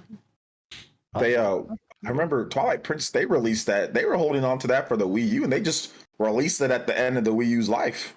Like, it was just remember, it was one of those games that I think it was a 2016 game, and it was at they just dropped it. Well, they announced the amiibo and everything. Yeah, but it was just kind of like, oh, well, here's like Wind Waker came out very early in the Wii U's life. That was like 2013, and then it was like towards launch, wasn't it? Because they had the the year, not even a year after. Yeah, not even a year after launch. And then Twilight Princess was just the whole gen went by. Then all of a sudden, okay, well, here's Twilight Princess. You know, so maybe they do the same thing. Maybe they do the same thing with these games. They just come out at the end of the generation. You know, this might be a good year for it. Like, they could slide it in January or something of next year just to sort of outline it, and it's a perfect, like, not super huge game that always comes out in January. I think it could work. Okay, like to start off next year, have the combo pack. Yeah. Okay, I wouldn't mind either, as you mentioned, a Zelda just a new top-down Zelda game. Yeah, like people were asking me what the practicality of that is, and that's kind of their trend, right? Is whether it's a remaster or an actual new 2D top down, we kind of see that from a 3D to top. Yeah, because they still obviously we get the 2D games like Metroid Dread and all of that, and that still works. I think a top down Zelda that's done well still work. So I would like to see that. So and it's a way to kind of give us that traditional Zelda structure without having to do some crazy AAA project necessarily that's on the par of like Tears of the Kingdom or something, you know? Right. So. And I know someone just said it in chat too, which I think the basis for our whole conversation here is we're assuming that the next model is backwards compatible. Yes. That's just the basis. I think that's the general assumption, is that it is backwards compatible right now. I don't think they'd shoot themselves in the foot like that to make people choose between the two. So direct on Wednesday, Thursday, something like that. Excited? Looking forward to it? Okay, good. Yeah, if DK is there, that's a big win. So I'm gonna freak out. It's gonna be such a hype moment. If DK's there, I'll think of Josie. Hoping DK's there. Hoping it's just 2D, just 2D DK. Please. Don't have to overthink it. Don't do anything crazy, Nintendo. Keep it good. Yeah, that's all I want. That'll be fun. Let's see. Let me go over to some of the supers again. It says from Delta, says, what are your thoughts on the matter of people who think that a game's score being lower than another game's score correlates to one game being better than the other? I think there's a big fallacy in terms of, I assume the Metacritic stuff is what I'm going to assume that's referring to. I mean, I think Metacritic has already proven in and of itself how malleable it is, and how it's kind of like sometimes if you're going to look for reviews on even products, a lot of times, or services, a lot of times you'll have people who are either like positive, completely raving about it. I think it depends on the attraction. Some people have overly negative things to say about it. They're going to be more inclined to leave a review. I just think it fluctuates, and then every game is so drastically different from the other. What might attract one crowd is not going to necessarily. So I just feel like you kind of have to take it with a grain of salt. That doesn't necessarily mean one game is better than the other. It could be apples to oranges. But sometimes people are going to feel like, oh, this is just not what I want whatsoever. I'm going to leave a horrible review. But that doesn't necessarily hold the weight to this game being better than the other.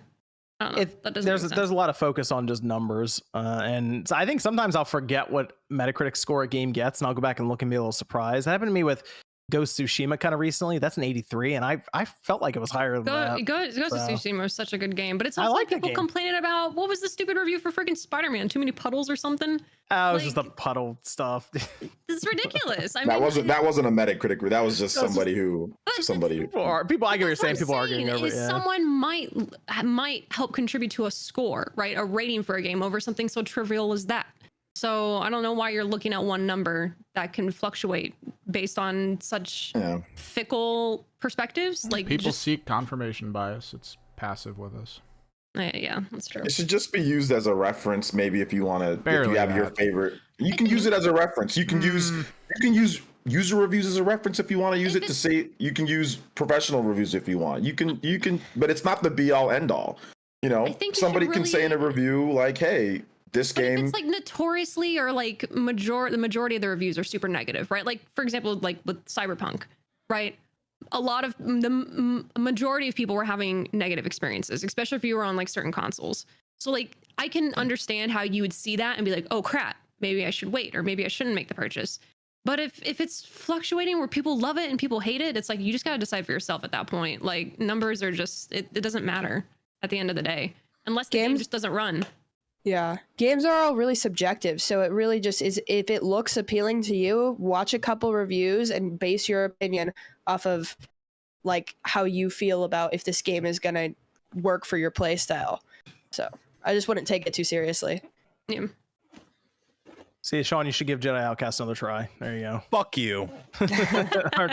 Arm Joe says, John, my Switch's CPU fell out of place and I got a blue screen. Try to fix it or send it in. First of all, I'd take a picture and post it online because I've never heard of that. But I would definitely send that in if the CPU fell out of your system.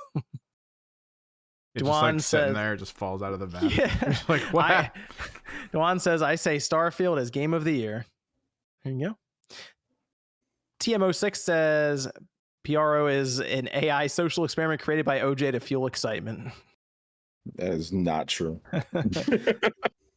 Nintendo says, if it wasn't for Xbox, Starfield would have released in 2021 and been a complete mess. Also, ATG helped optimize it a lot. That's their internal team. Xbox. That's awesome. I mean, hey, if they're using all the resources that that Microsoft has at their disposal to like help make a positive impact and help Bethesda go even further with their project, all the kudos to them. That's awesome. Duan says, Phil said that they put resources to Starfield to follow up with Don right there. And then Zbat says, okay, hear me out. Misclick and Josie gaming content. If Misclick has the time, of course, and decent Dreamcast guy reads mean tweets. No OJ anime tier lists. Wait, what?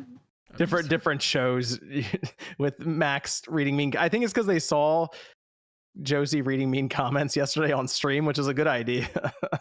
Oh and God, they said I now would not Max be able to read. Max should read mean online. comments. I don't think would Max should read probably mean comments. No, I would probably get TOS reading those comments on stream. Like, there's no point in even acknowledging People are taking it too far with Max. With this whole Starfield thing, you got people creating them completely in the game. It's like it's going too far, bro. Imagine John saw Yeah, that was pretty funny. I don't know if I want to see it. You laughing, bro? What you laughing for? That it's so funny that he has such an effect on people now on places like Twitter. He lives rent free in their heads, bro. Like, point. Why? Although that was pretty funny. Jorge says, do we think it's possible Nintendo will do a reveal in January with a spring-summer release similar to Switch? Reveal in January with a spring-summer release. I'm going to say no. They probably went longer than that, than January to like April.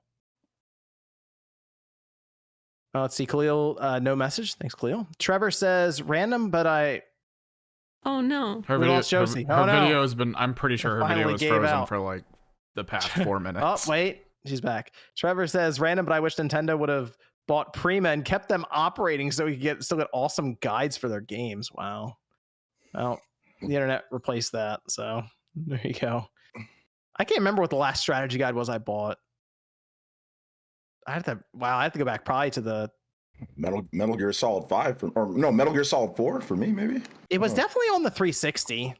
Or Pokemon, I know we had access to the Mortal Kombat one when they re-released it back at the original store, and then they patched it day one, and none of the combos in that worked anymore. I feel like there was an Xbox 360 game that I bought a guide for, and that was the last one. I wish I could remember. Sean, what was your last strategy guide you bought? I just rebought WCW NWO Revenge. It's over there. Oh, that's right. You were talking about that because I asked you what in the world is in that strategy guide. I was gonna say, what is in a strategy guide like that?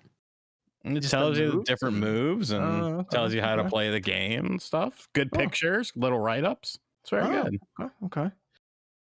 Ruffle Mutt says this console. Oh, maybe it was Final Fantasy 13. Who was that? Ruffle Mutt says this console is going to be the first console developed under a new team since Iwata was heavily involved with Switch development before he passed. That's true. We'll see the new president and see what his plans are. Steven says, could you guys see GTA 6 coming to the Switch if these rumor specs are true? I don't think it's about the specs, really. It's just more if Rockstar wants to do it. I mean, yeah. I mean, they seem to be becoming more interested in the Switch, I guess, over this generation. So it's always possible. GTA 6, though, I think that's going to be next year that we see it. So yeah, I mean, the specs could be up there, yet they still don't want to do it. I mean, they've had since like GameCube had specs like Xbox and PS2, right? And there was no GTA. None of the GTA games were on GameCube, you know. So yeah, the fact that they haven't moved GTA 5 over is still weird because that's still a moneymaker for them. But yeah, who knows? Maybe they GTA like, 5, we're doing GTA 6. It's not on Switch. GTA 5, that's a PS3 game, you know. So Ruffle Mutt says GTA 6 reveal via Nintendo Direct. That would be nuts. Yeah, okay. We're getting those expectations up, I see. Good. Let's talk about E3. Why? Hey, it was in the news, and E3 2024, Sean, may still happen. What are they doing? They're happening, they're not. They're on, they're off. They're like that toxic relationship that you always see, and you're like, bro, just like stop. Well, they had signed a multi-year deal with ReedPop. They do like packs and all that, right? Last year, multi-year deal, but they decided to part ways with them this past week. It was announced before ReedPop did any event at all for E3, so they never even got it off the ground in the first place. And apparently they're still gonna take a shot at doing E3 next year, but their complete reinvention, according to GamesIndustry.biz, is in 2025. What model do they take on at this point? No one really knows unless they go back to basics. That's all I can think of, because they're not even going to be they're not going to be in LA either. Yeah, or it'd be like a actual trade show, like just for the industry, but it's not even going to be in LA. Apparently that's done too. So we don't know where they're going to be or even what it's going to be. Probably Vegas. Everything's moving to Vegas, I feel like. I could see Vegas. I think's been discussed because that would make the most sense for these kind of events. But I mean, technically, they could go anywhere really. They'll keep it in the U.S., but just really anywhere around. Just somewhere in I think Vegas America. would be cool. I think Vegas would be good for them. It would definitely get a lot of interest, because of Vegas, obviously, but then also for them trying to reinvent E3. But that's the big thing, is I don't know how you reinvent E3 at this point, because I feel like most people have already written this thing off. I mean, like, yeah, you hear about this funeral multiple times. Yeah. Like, where do they go? Because they have Summer Game Fest, and unless they're getting all the big three companies to come back and do their thing and pay all this money, probably not going to happen. It's funny you mentioned Summer Game Fest, because Jeff did tweet the Summer Game Fest is coming back next year on the same day that this dropped. He had a whole promo picture ready to roll. Yeah. That's funny. So it is definitely happening next year. He decided to announce it. Just happened to be September 7th, the day that this interview went up.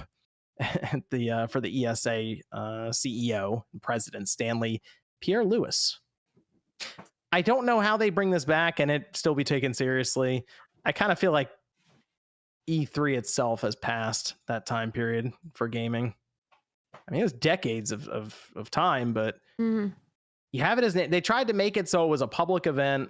People can buy tickets, they come to it, and no one. I need to ask somebody who went, because I have not been there. For the public side, you went, OJ, for like before it was public still? Like you went industry side, right? Yeah, I did. Okay. Every person I've seen go to it does not look like they're really having any fun. No, they're waiting in line. There's so many people. There are 10,000 people jammed into there, and they're all just hanging out. Yeah. I just don't really see the appeal in that sense, and it doesn't. And then it clogs up the entire place for people who might be doing coverage. People who are staying home. So. Yeah, it's not fun unless you make your own fun, right? And but it's a lot of work. And I saw IGN, and I saw they have their little booths that they put up there that are expensive to do from the show floor. They seem all overworked. I hear them there's times I'm in the lunch line and stuff like that, and they're talking about how stressed they are and how bad it sucks, how they're just how everything is just trash. They don't like E3. They put on the happy face when they do their shows, but when you're in the lines, and I hear people from Kotaku and all these different places just talk about how bad it is. Nobody really liked E3. They'll sit there and tell you that it was awesome, but it really wasn't. And I remember. I hated it because I went all those years, but just to cover it for the site. But it was just waiting in line all day just to play a little demo. And it can be fun at times, when you finally get to play, but it's such a chaotic environment to actually cover games and stuff, unless you have the money for a booth or they're sitting you behind closed doors and letting you actually play stuff, which most people don't get to do that. It's only the biggest sites. So, right. It's they cut you off. When I decided not to go anymore, I was like, good, there's no point. When YouTube started taking over, I was like, good, there's no point. YouTube's, it's just better. It's actually more beneficial for a content creator to just cover the show from home. Honestly, that makes more sense. Yeah. I would have liked to have gone just to experience it, but yeah. Sean tells me every time is there's no point, you're saying, just stay home and cover it. But I kind of feel like the experience, I would just like to one time go to it just to see and then be done with it. To go one time, I remember I was super excited, and I have had fun. Sometimes you see people that so the networking stuff is cool. I met Maximilian Dude, and that was fun, and we did a video, and that was super cool. I think I saw Dr. Disrespect film people in the bathroom at one point. There was all sorts of stuff. So it's there's stuff that happens that's cool, and you can network, and that's good, John. I mean, John, that would be really good for you to go there, and to network, because people like you, unlike me. So it would be good for you to go, go there. But to go there one time, that would be dope. So I hope that they do that just so you can go there one time and experience it. But I went 3 years. I think I went 2014, 2015, and 2016. And after 2016, I was like, I'm done. So. Yeah, I need to experience the mustiness, I'm sure, of that showroom floor. They do a good job with the fans. It's not. It can be bad next to certain people, but they got some big. It's a pretty big place, so it's not great, but it's not. Just wear the car freshener around your neck. Just wear the little pine. You have your own little zone, man. You got to wear two. That's what you got to wear: the body spray and the cologne on top, plus the deodorant. You got to give yourself 3 layers of protection in order. If you don't have 3 layers, you're gonna You're gonna smell. I think I am gonna try to go to PAX East this year though. So That was fun the one year I went. we'll see how that turns out. So we can get a picture of Nate and put it on the internet without him knowing. Or E3, I don't think it's happening next year.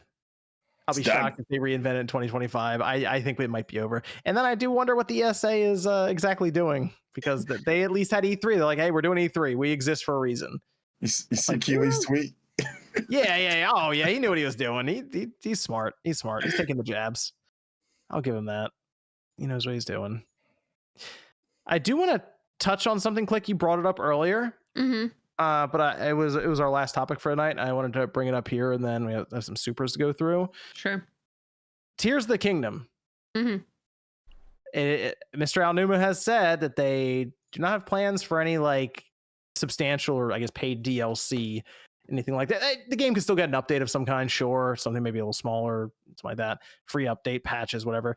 No downloadable content though, and I was surprised. I thought they would have gone for like, wow, they did it for the first Breath of the Wild. I thought Tears of the Kingdom, we'll throw something on there, get some more money from it. They're off. They're out. They're on to the next one, I guess. You surprised? I mean, what they basically said that they completed a full project, right? Like they're happy with what they produced. And I feel like it's weird because as a gaming community, we're kind of like, why can't we just have games come out like the full package right away? And then when it happens, we're like, oh, wait, really? Like, you mean to tell me you're not going to get money from me? Because you know you could. Like, my wallet's here. It's waiting. It's itching. For me, it was like I was being facetious of like, if they bring out DLC, like have more story to fill in holes kind of thing, like make more sense. Which I knew that probably wasn't going to happen. Like they could come out with like, Champions Ballot in a way was, I guess, them experimenting with more gameplay ideas. But the fact that they have even come out and said that the last year, like the game being delayed a year, was even just to figure out bugs. Like like the game was already done at that point. They already just spent a year perfecting everything. I think that really to me just tells I think it tells me is like they're also done with this world, with this incarnation of Link, Zelda. This world. Like they said, we could come back if it makes sense one day, right? That's cool. I personally don't want to come back. I'm ready to move on. To me, Tears of the Kingdom should have just been like its own completely separate game. But I appreciate the fact that they're honest and they said, we've done it. We're satisfied with it. Let's move on. And if that means that we get new content or their resources can go to producing, remasters or ports on something else, like another Zelda, maybe Wind Waker or Twilight Princess, I'm all good with that. So do we want complete games at launch or not? Because that's what they gave us. No, we do not. No? Okay. No. I'm fine. I was just more surprised because the game's selling as well as it is, and most businesses go, "Oh yeah, let's keep selling stuff to those people." But I guess in their mind, it's done. It kind of I mean, they had talked about it starting as like ideas they had that they couldn't get in the Breath of the Wild. So let's continue building on it, and they ended up with a whole game. It's interesting because they kind of allude a bit to the next game being a completely new game. Thank you. Quote unquote, right? Please. Completely new game. Please. I guess not going to use this map or anything like that. Yes. A lot of questions around that.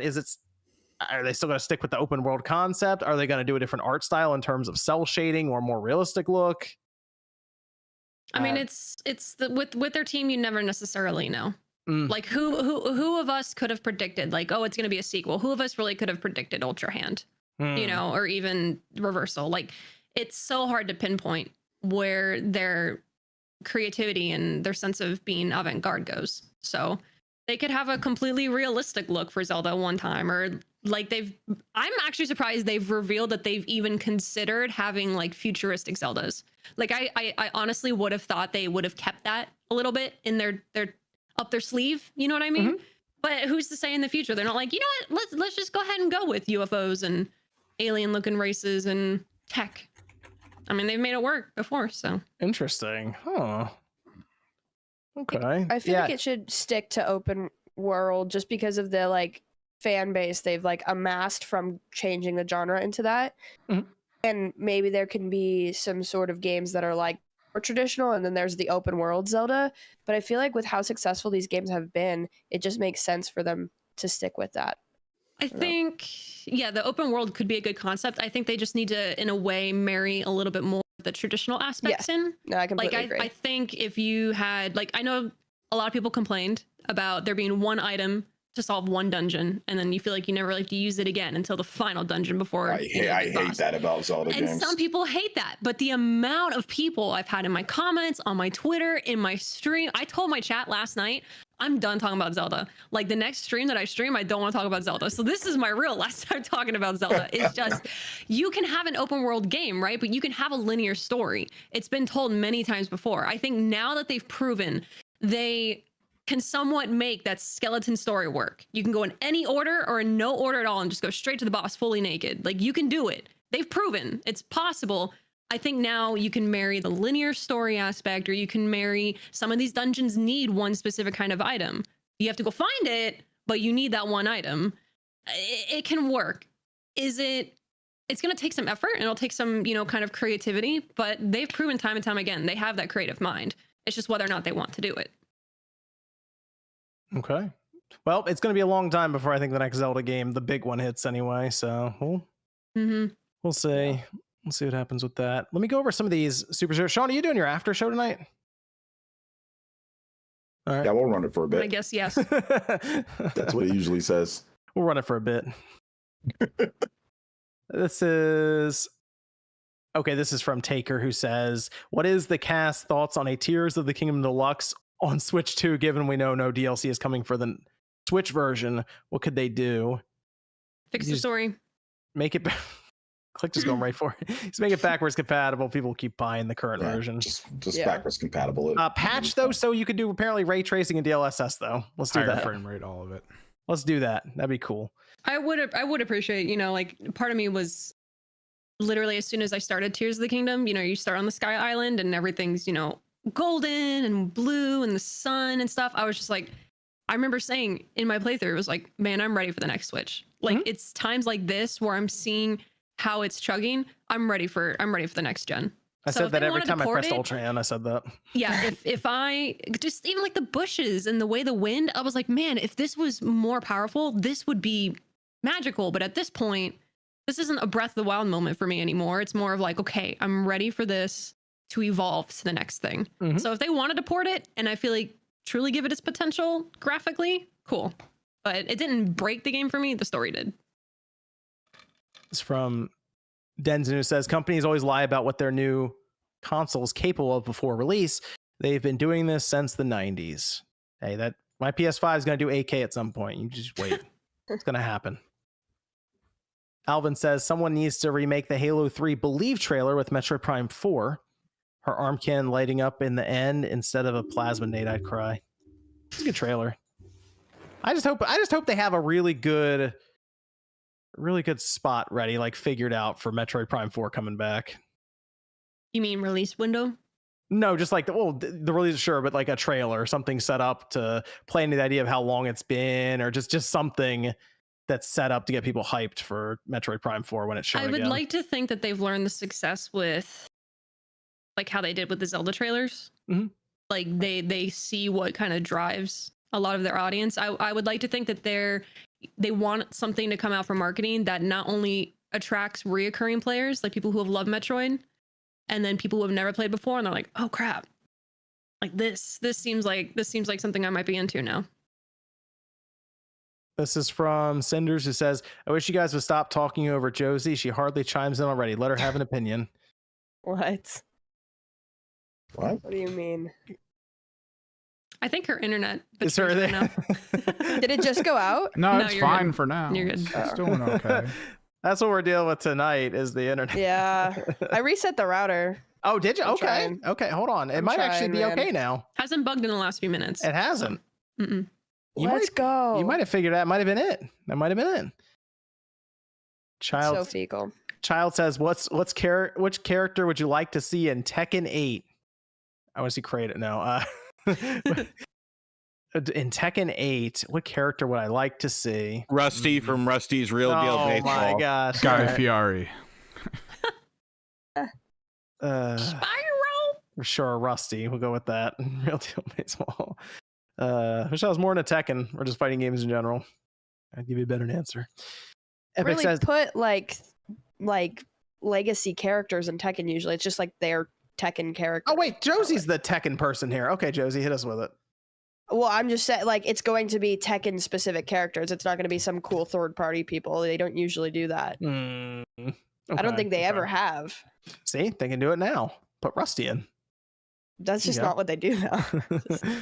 Epic says, imagine Zelda 99 based on Zelda 1 like Mario 35. That'd actually be How would really you do funny. that? I'd play it. Randomly move around, generated max it out. dungeon. As you're going through it, things you do can send enemies to other people's dungeons. Whoever gets to the end That'd be first. cool. That's a good idea, Evan. They've almost not quite done, but the old Saddle of You or whatever stuff. It was like random dungeons that they would beam out to people every now and then. Back in the 90s, really ghetto online play, type of way. So yeah, that would actually be pretty fun. That'd be kind of cool. I'd try that. I'd do it.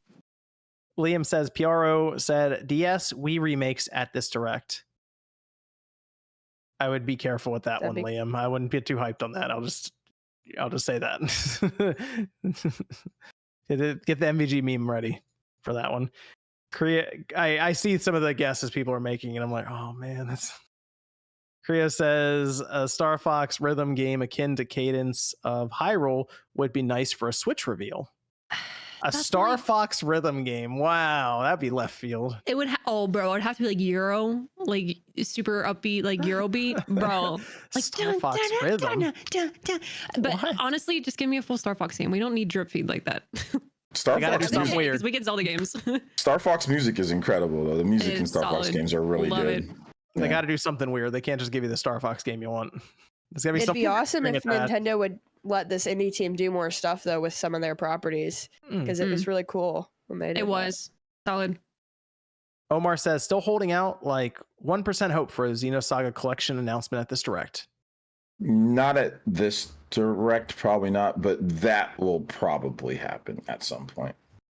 Okay, got Prismatic. No message here. Thanks, Prismatic. Child says, does Starfield have Skyrim mechanics? Starfield have Skyrim mechanics. Like which ones? Like it's close. It's more Fallout than Skyrim. Yeah. I'll say that. Like you can't dual wield guns, right? Can you dual wield guns and all? I haven't. No, I can't. So I assume you can't. Like I said, I'm like 3/4 way through the main quest line. So unless there could be some crazy side mission out there that does it.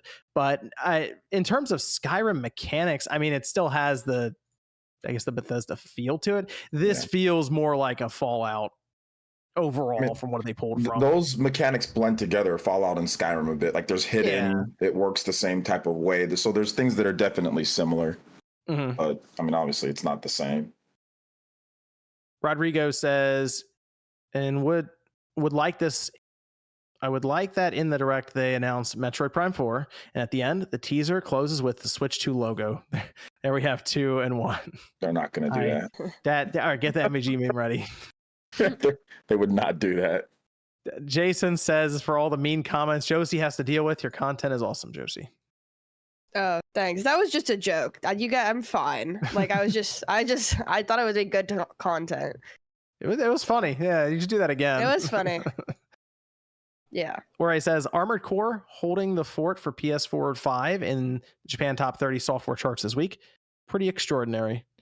Armored Core generally does well in Japan when it comes out. It usually does well. So I don't know what the extraordinary thing is about that. Armored Core is solid performing there. Yeah. This is from Jonathan asks, Sean, did Kellogg's ever pay you for your likeness? Fuck no. Thieves. I appreciate you muting yourself while you're eating, though. Yeah. Are you doing the after show? Yes. There you go.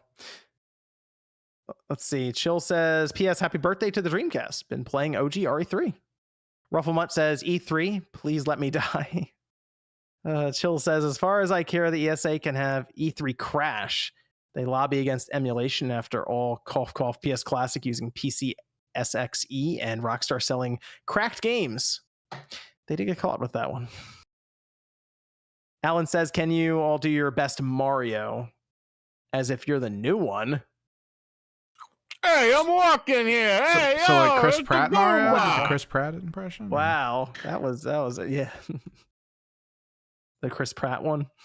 Nah, I saw how mean people were to Chris Pratt on Twitter. I ain't doing an impression. You kidding me? Chris Pratt was compensated quite well for that. where's the meme with the crying with the money? Like, just Sean's got the best Mario out of all of us, as you just heard. Man, Chris Pratt got paid for that role, bro. Actually, you kind of look like Mario, Sean.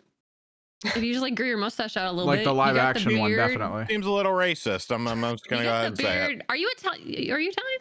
Yeah, I am. Yeah, because you got the blue eyes, you got the beard. You're not balding. Yeah, you got the hair.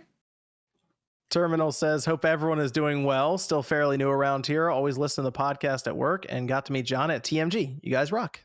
Shout out to Terminal. This is from Ruffalo. Says, honestly, instead of DLC, I would rather have story-focused spin-off titles based around Breath of the Wild, Zelda universe, following other characters, or Breath of the Wild tactics. Ooh, a tactics game. I mean, I'd play it. Click does not approve. Where if you could align all the 3D Zeldas and put them in the best circumstances, can any pre-Breath of the Wild Zelda match or pass Breath of the Wild Tears of the Kingdom in sales? Probably not, no. No, just because of like trends and how popular the genre is for open world and stuff. Gary says, open world Zelda with Majora's Mask treatment. Where you can turn into all the different. Well, that could mean different things. Is that time the loop? Time loop? Is that the masks? Is that the vibe? Because Majora's Mask is much more melancholy. So it's like, which aspect do you mean? Because that's a lot of things. Favorite version of Zelda. Got to go for that M rating. Got to half your sales. I think a lot of people assumed that Tears of the Kingdom was going to be more melancholy based off of the first few trailers that we saw, and then all of a sudden, when the sky was revealed, we're like, "Well, hold up, this is a little bit different." Backstage says, "Hear me out. A Zelda game in the form of Devil May Cry. So just a fast action game. Well, I assume isn't that just like it's called Warriors Hyrule games? Warriors. Yeah, that's just Warriors. Well, Devil May Cry, the gameplay obviously is very the loop is very different, from Hyrule Wars. But I see what you guys are saying. But I think he wants like it to play like Bayonetta and DMC, like to play exactly like that. Warriors does not quite play like DMC. The combat's essentially the same, but the setup is not. The combat's the DMC and Warriors combat is different. They're very different. One of them is very in tune with like air combos and hitting people up and having like a stylish meter and rating. And Warriors is just more like defeating a bunch of enemies in waves and going to certain points and capturing a point and not. Whereas DMC and Bayonetta do not do that at all. If you're wanting fast action paced Zelda combat, that's what Warriors is. Yeah, but he wants the gameplay loop of a DMC, a Bayonetta, old school God of War, like God of War 1, 2, and 3. He wants that type of gameplay loop outside of Warriors, which, I mean, maybe a Sheik game. You make a game with Sheik. I think you can do that. I think that would work. They tried. Yeah, they did try, but Sheik's all about freaking like stealth and hiding in the shadows. What do you style combo? Ooh, I'm Sheik. I'm gonna be freaking. I mean, sometimes she fights. Metal Gamer says Tekken needs Kiryu and Majima from Yakuza. Oh, and then Jorge says Josie Tekken 7 had Noctis and Akuma in it. Get fucked. Fucking buried. I don't know. Damn. I'm not a Tekken person, so I can't comment, unfortunately. My bad. It's all right, Josie. We'll forgive you. I'll take the L. This one time. Yeah. This is my one and only mistake ever. This just says I want Nintendo to make an Ice Climber game just for the meme. There you go. That'd be cool. Yep, do it. Numia says, does RGD really shop for groceries at 7-Eleven? The fuck does that? No, I don't. First off, I don't shop for groceries. I Instacart groceries and I get them from Aldi or Big Y. Big Y? What is that? It's a chain up here. It usually has his Tinder dates pick him up on the way. Interesting.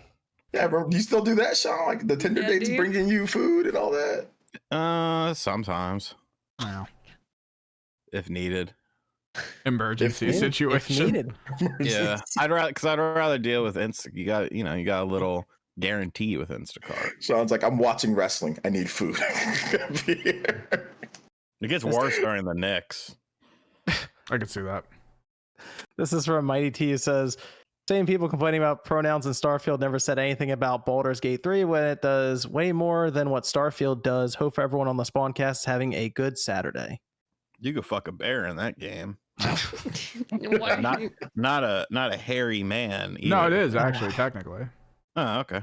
Yeah. It's because Baldur's Gate is like super good and like people are beating up on Starfield. So it's like the classic case of like you're gonna pick on this kid because you know you can compared to like that big old dude. You're probably not gonna pick on that person. I think it's kind of like that a little bit at times. I just don't know why it matters. It doesn't, because that dude's a moron. It doesn't matter. He's a complete moron. I don't know who the dude is. Yeah, he's a complete moron. It doesn't matter. Go around here as we finish up. Sean is going to do his after show here soon, so we'll be some of us be heading over there. Let's start with Josie to make sure internet's still working right now. Josie, where can everyone find you? You can find me at YouTube at Josie Woe. I do a lot of Nintendo Switch stuff and stream occasionally if the internet's working. I do have John O donated at my stream yesterday and he wanted me to say it here. So he says it's blasphemous that they didn't know the movie PCU. It's blasphemous that you guys PCU. I don't know what that is, but he said that I get a pass because of age. Is it Sean? Is it an acronym? Sean, hold on. PCU. PCU is the greatest movie ever. That makes Okay. that's an entire conversation in our Warzone video. Oh, well. Sean goes on the hunt for PCU on VHS while we're trying to win Warzone. Okay, well, John O was incorrect, I guess. Find out if we won Warzone while Sean attempted to track down Who Framed Roger Rabbit and PCU in a VHS lot on eBay. I was no, Who Framed Roger Rabbit was just in there. Oh, it was just there. It's just bonus. Okay, that's fine. Shout out to John O though. Yes, big shout out. But yeah. Oh, also, then Game and Talk podcast on the Spawncast network. Check that out. Oh, there it is. Okay. Miss Click, where can everyone find you? Yeah, thanks for having me. You can find me on the internet at where I stream twitch.tv/missclick_live. Streaming there when I can. And then other than that, you can catch me on Twitter. And that's about it for now. Good to have you back, Click. You be doing some streaming this week coming up? Hopefully, yeah. I'm debating, and I told Chad I'm still waiting out the week, debating with Starfield. But for now, we're pretty much just playing World of Warcraft, and they just kind of revealed the next PTR update. So looking forward to that next chapter in the roadmap because it's been some good stuff. Jump into Starfield, Click. Telling you, think you'll like it. Yeah, when I have time, because if I grind a game, it's WoW right now. I don't know about Starfield. OJ, where can everyone find you? Find me right here on YouTube. Player Essence stream daily. So if you want to watch streams, you can watch streams. Also got some cool videos going up because potentially we can see some Nintendo Direct stuff. So that'll be fun. Got some cool RPG videos, Bots and Kaito stuff coming up as well. So if you're into JRPGs and all that, check out the channel. Thanks for having me on. I appreciate it, John. Evan. You can find me on Twitter or X or Twitch or YouTube at Kimmerix Project. Usually do tabletop content stuff. Got some projects ready for this week to paint. I just finished building them today. So can I ask a question? Maybe. Can you? I need to ask a question. Okay. Did Angry Joe steal your thing that you do, or does he always do that stuff? What That's stuff? the first time I've seen him. Huh? Oh, this? Yeah, no, Angry Joe, like your kill team stuff. Does Angry Joe always do that, or? Because I saw you post something, then he posted something right after. So is there something going on? I don't know. Like something big going on? I'd have to look at it. I mean, it's okay. It's a fun game, and it's growing pretty quickly. So I don't know. Maybe you just got into yeah, so that's what I'm saying. I think it's getting like a lot bigger because like Angry Joe's posting stuff on it. Oh, yeah. Good stuff. All right, yeah, check Evan out then for that. You're doing paintings on that? You're painting those? Yeah, these guys need to be painted up, but it's gonna take a minute. Oh, cool. All right, nice. Sweet. Okay, cool. And then what about Sean? YouTube.com/Dreamcast guy. I'm on the after show. Come hang out or don't. I don't care. Thank you for that. Okay. Thanks everyone for joining us. We'll be back next Saturday night, 9 p.m. Eastern time. Sounds like we'll have some fun stuff to talk about. I think we're gonna have some good games announced this week. So we'll see you guys then.